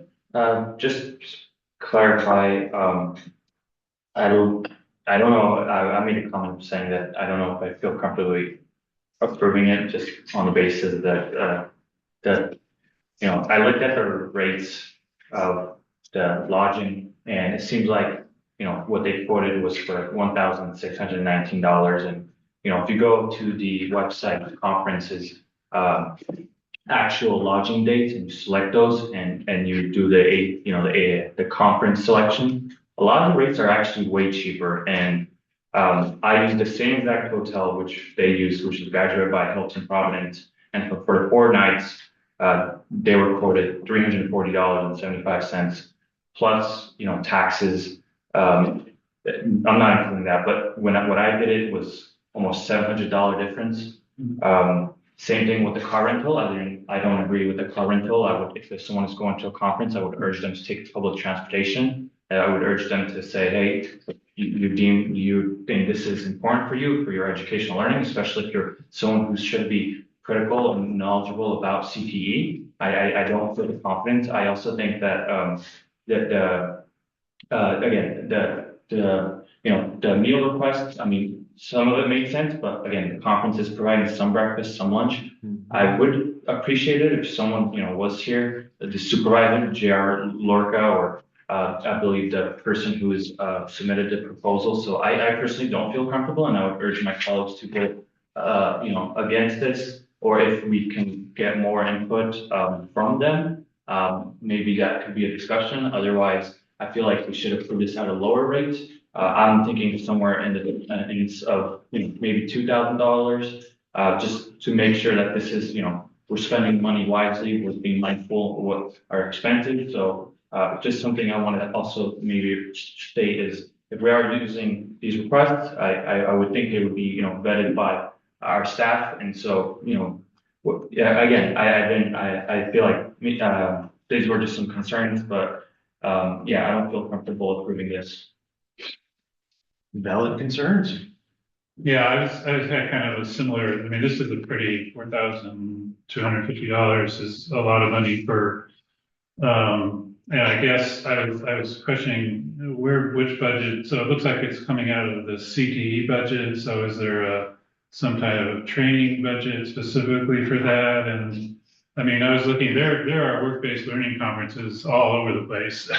Macho said yes. Pardon me? He said yes. Said what? There's a Funds. budget for. Oh, budget for training out of CDE, yeah, okay. Yeah, I'm a little concerned that this is a little bit, had the same concerns about, I mean, going back to Providence, I mean, there's a CDE conference in Spokane in August or something, so I mean, it's like, I guess I would need to hear a little bit more about why this particular conference is the premier one that, that he needs to go to, because it's really, really pricey, the whole package. And this isn't until April. Yeah, and by the way, the rates, they have until April 7th to decide, the rates for the lodging go up. So, again, we have time to decide, but right now I would urge my colleagues to vote no on this until we get more information. Any other last minute points? I see that the request was approved. So does that mean the supervisor vetted it? The supervisor signed it and submitted it to us. And we will, I guess if the vote is no, then we would have to go back to the supervisor and talk to him about Why? Why. Okay. That would be the next step for us if we wanted to, if there was a no vote on this. Because the business office did not approve it, the superintendent did not approve it. Yeah, So, I think it's a clear picture that we should vote no on this. I think you can always sharpen your pencil when it comes to costs. All right, well, if there's no other discussion points, on to the vote. All those in favor? All those opposed? Nay. no. All right, nays have it, does not pass. All right. Before we move on. Yes. So who circles back? We do, You do? Or do we? Okay. me and Amy Fleming. So we need to circle back. Amy, I will do this one and explain to JR what the request is. I'll tell him what he needs to do. Yep, I'll take care of this one. Okay, so on to this one. Do we have a motion in particular for the appointment of the contractor in Tuckahoe Elementary? We said it earlier, but I want to be specific. So, I'm gonna move that we postpone that one until we get the information that we agreed to earlier, and then we can come back. Second that. All righty, into discussion? Questions? All those in favor? Aye. Ayes have it. All right, and then on to our last opportunity for public comment. Do we have anyone online? You, no. Is that raised hand or did you just do that? No, I can't do that. They did that. Okay. PM, you're on. Hello, can you hear me? Yep. Yes. Fantastic. I'm Courtney Martinez. I'm a parent of a student at Foster High School. And first thing, I want to commend all of our student reps for constantly and perpetually bringing the voice of students to, of their needs to these meetings. I just really want to reiterate the lack of offerings at Foster High School. I agree with the sentiment about the college and the high school. My daughter's a rising junior. She will be stepping into college and the high school English, but it's something that she was already kind of wrapping her mind around. But now that she's kind of forced to, she's trying to grapple with that, but it's causing her somewhat more anxiety and stress. Additionally, thinking of all of the other offerings that have kind of been chopped, I noticed going into this school year that Foster High School no longer offers personal health. They only offer family health as the only health class, and that is a requirement to graduate. So students have no choice now in the path of what type of health they want to take. The family health is more so focused on family planning, and you learn CPR, and there are great benefits. And I had one child that took family health at Foster High School and enjoyed it. However, over reading the course descriptions of the two, my younger child prefers not to learn about a lot of the things that are in family health and would more so prefer to focus on the aspects of personal health, which came with like mental health and wellness and good nutrition. And the course description from prior course catalogs was very enticing to my student. And so she was quite disappointed to see that that was no longer a viable option. Additionally, there's been a serious paring back in the offerings for PE credits. There are 3 PE credits that are required, and we on Foster High School only offers 3 courses. They offer weight training, they offer general PE, and they offer team sports. So then again, we're forcing kids to take credits and not offering them opportunities for choice. And if we want to center students, we need to be offering them different choices. In previous course catalogs, we have partnered with the Tukwila Pool. We have offered swim class as a PE credit. We have offered lifeguard training as a PE credit. So I know that like our enrollment is declining, and I know we are coming out of binding conditions. So I fully am aware as a parent and understanding that we've had to tighten the belt in what we maybe can stretch our budgets to.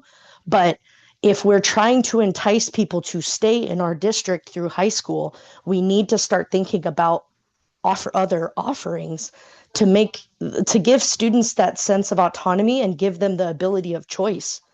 So I hearing from Aiden about how they are forcing kids to give up band in order to pursue higher academics is just wrong.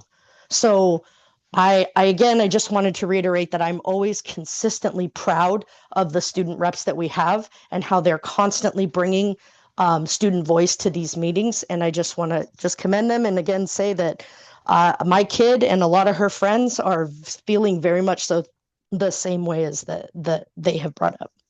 Thank you guys, and I hope you all have a fantastic night. Thank you. Thank you.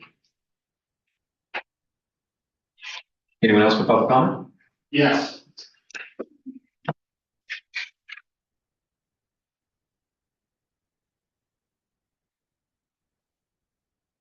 My name is Brandon Eastman, father of 2 students at Tukwila Elementary. And about the fence, so the fence thing for my wife and I really came up when our first daughter started kindergarten. And we were there Fridays, it was every other Friday doing popcorn Fridays. And there was a SWAT operation out behind the school, one of those initial times, and we really became concerned during recess. It's like, man, this is crazy, all this is going on over there. And all these kids are out there, what are you gonna do if this guy runs out of this house and down into the yard here? Well, after that conversation happened, we started talking to a lot of staff members, because our kid just started going to school there, we got 2 more coming along. And they were saying, a lot of them told us, we've wanted a fence for 10 years, 15 years, and nothing ever happens with it. And they can rattle off a ton of different explanations or anecdotes of things that have happened over the years that necessitate a fence being there.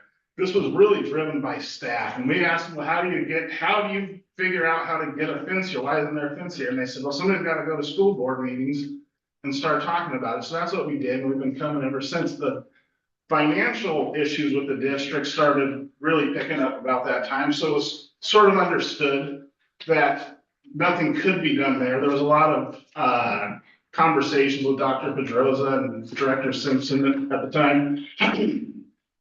But now that we're coming out of those things, it's super frustrating to me because I've been coming to school board meetings ever since that time. And it's really frustrating to me, the idea of needing community input, where it's like the daytime dog walker lobby shouldn't have this much pull on a school board for protecting the kids at the district. Like, I don't get to say whether or not I want to go walk into Foster High School in the middle of the day because I don't belong there. In the same way that people don't belong on the field during school hours, the signs are there. It shouldn't matter how people feel about whether or not they shouldn't be allowed access to that field. Another part of it is the idea of walking the fence. That is not such a hard problem to solve when you think about the liability and just the safety of our students that we're talking about. Tukwila School District has solved a lot bigger problems than who can go and lock and unlock a gate. And I'm a community member. My kids love to go to that playground in particular. They want to show me, hey, this is what I do at recess. We go there all the time. It's got the covered basketball courts. It's not unfeasible to have that figured out. And I think like throughout this process, to get it to this point where there's contractors being involved and we've gotten to this point and to then just pause it because we want to make sure that people who aren't supposed to be on the campus get their input. This is kind of really aggravating to me. And to sit here and this has been a long time thing, long before Danielle and I started being involved in the school. This is something that school district or the school itself and the staff members, especially the recess attendants, have wanted to have happen at that school. So I just wanted to put that out there. Thank you. Thank you. Yeah, good. Or Do you mind us? Yeah. Yeah, go for it, guys. Yep. Can I just stay here? Is that okay? should we bring the mic over? We need to bring the mic to you. Oh. Just make sure the record. Oh, okay, I forgot that first. Yeah, okay. Okay. So, I again, like what Brandon's saying is, I don't understand why the community's input of them wanting to be there when they shouldn't be there anyways, because that's not school business. To be running around, to be living in the woods, to have dog paraphernalia back there, to have dogs pooping where the kids are running around, and you constantly are having to change their clothes when we don't have an endless supply of clothes for these kids. We don't. I don't understand why the community's input is more important than over 400 kids plus 60 plus staff members, why their safety during school hours with the whole like bell to bell thing, that's what matters. Not whether or not somebody gets to go and play on the swings afterwards. As a community member, I would understand that these kids during their time at school is more important than me walking my dog. Walk your dog somewhere else. And it doesn't make any sense that there's a fence around the field at Foster and somebody can figure out unlocking and locking that to let people in, but we can't have one to keep these kids safe. I don't make that make sense to me. I don't understand why is the field more protected than 400 plus elementary school kids. I don't understand.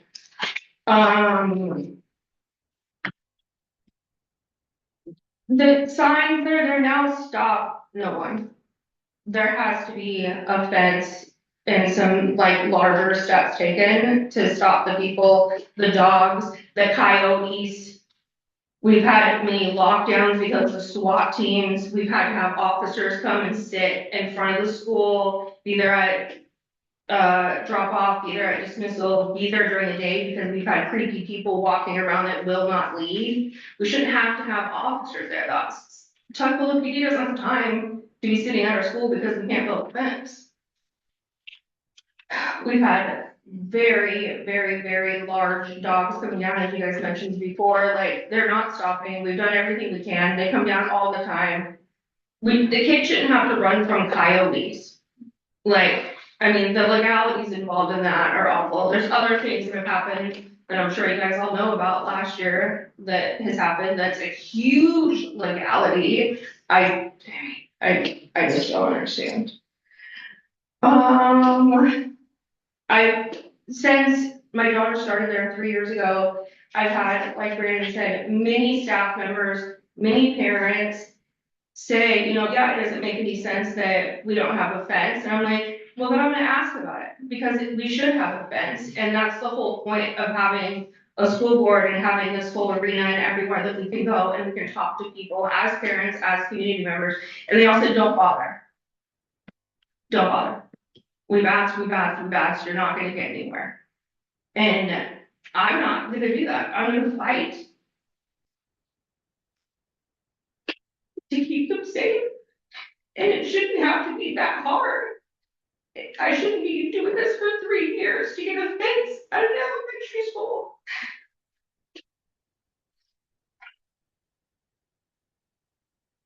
I really, really feel discouraged. Safety should be always #1, and it does not feel that way. As a community member, as a staff member, and as a parent, this shouldn't be happening. Thank you. Thank you.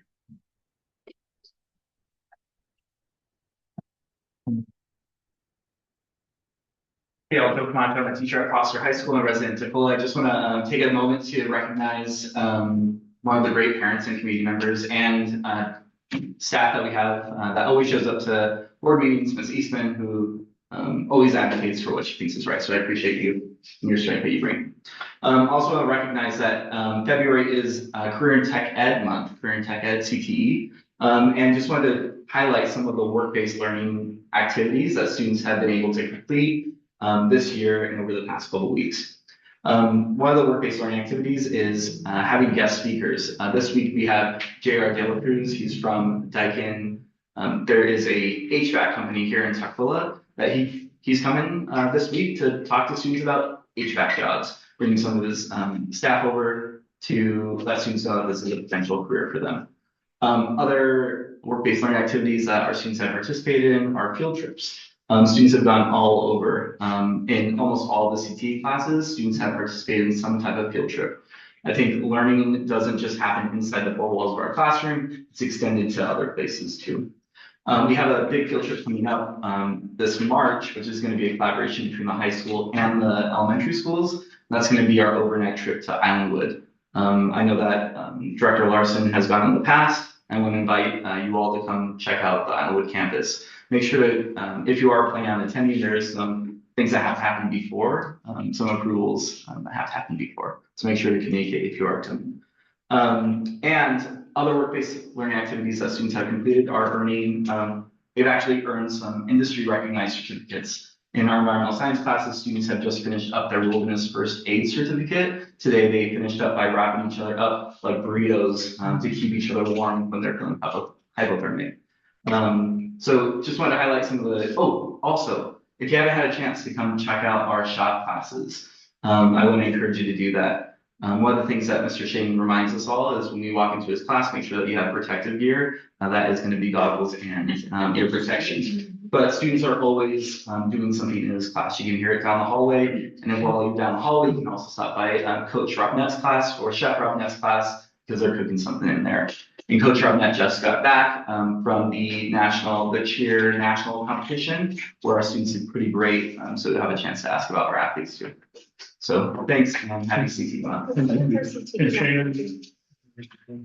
I'm not sure. You're not sure? Okay. Yeah, I'm not sure. Is Shannon doing robotics this year?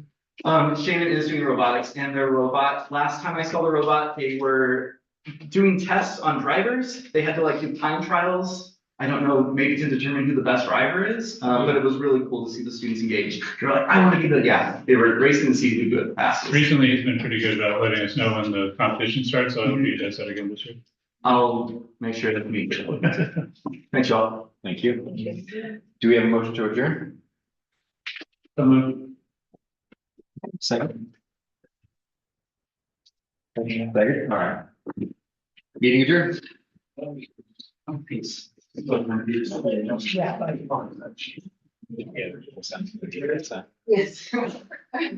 Thanks. Yeah.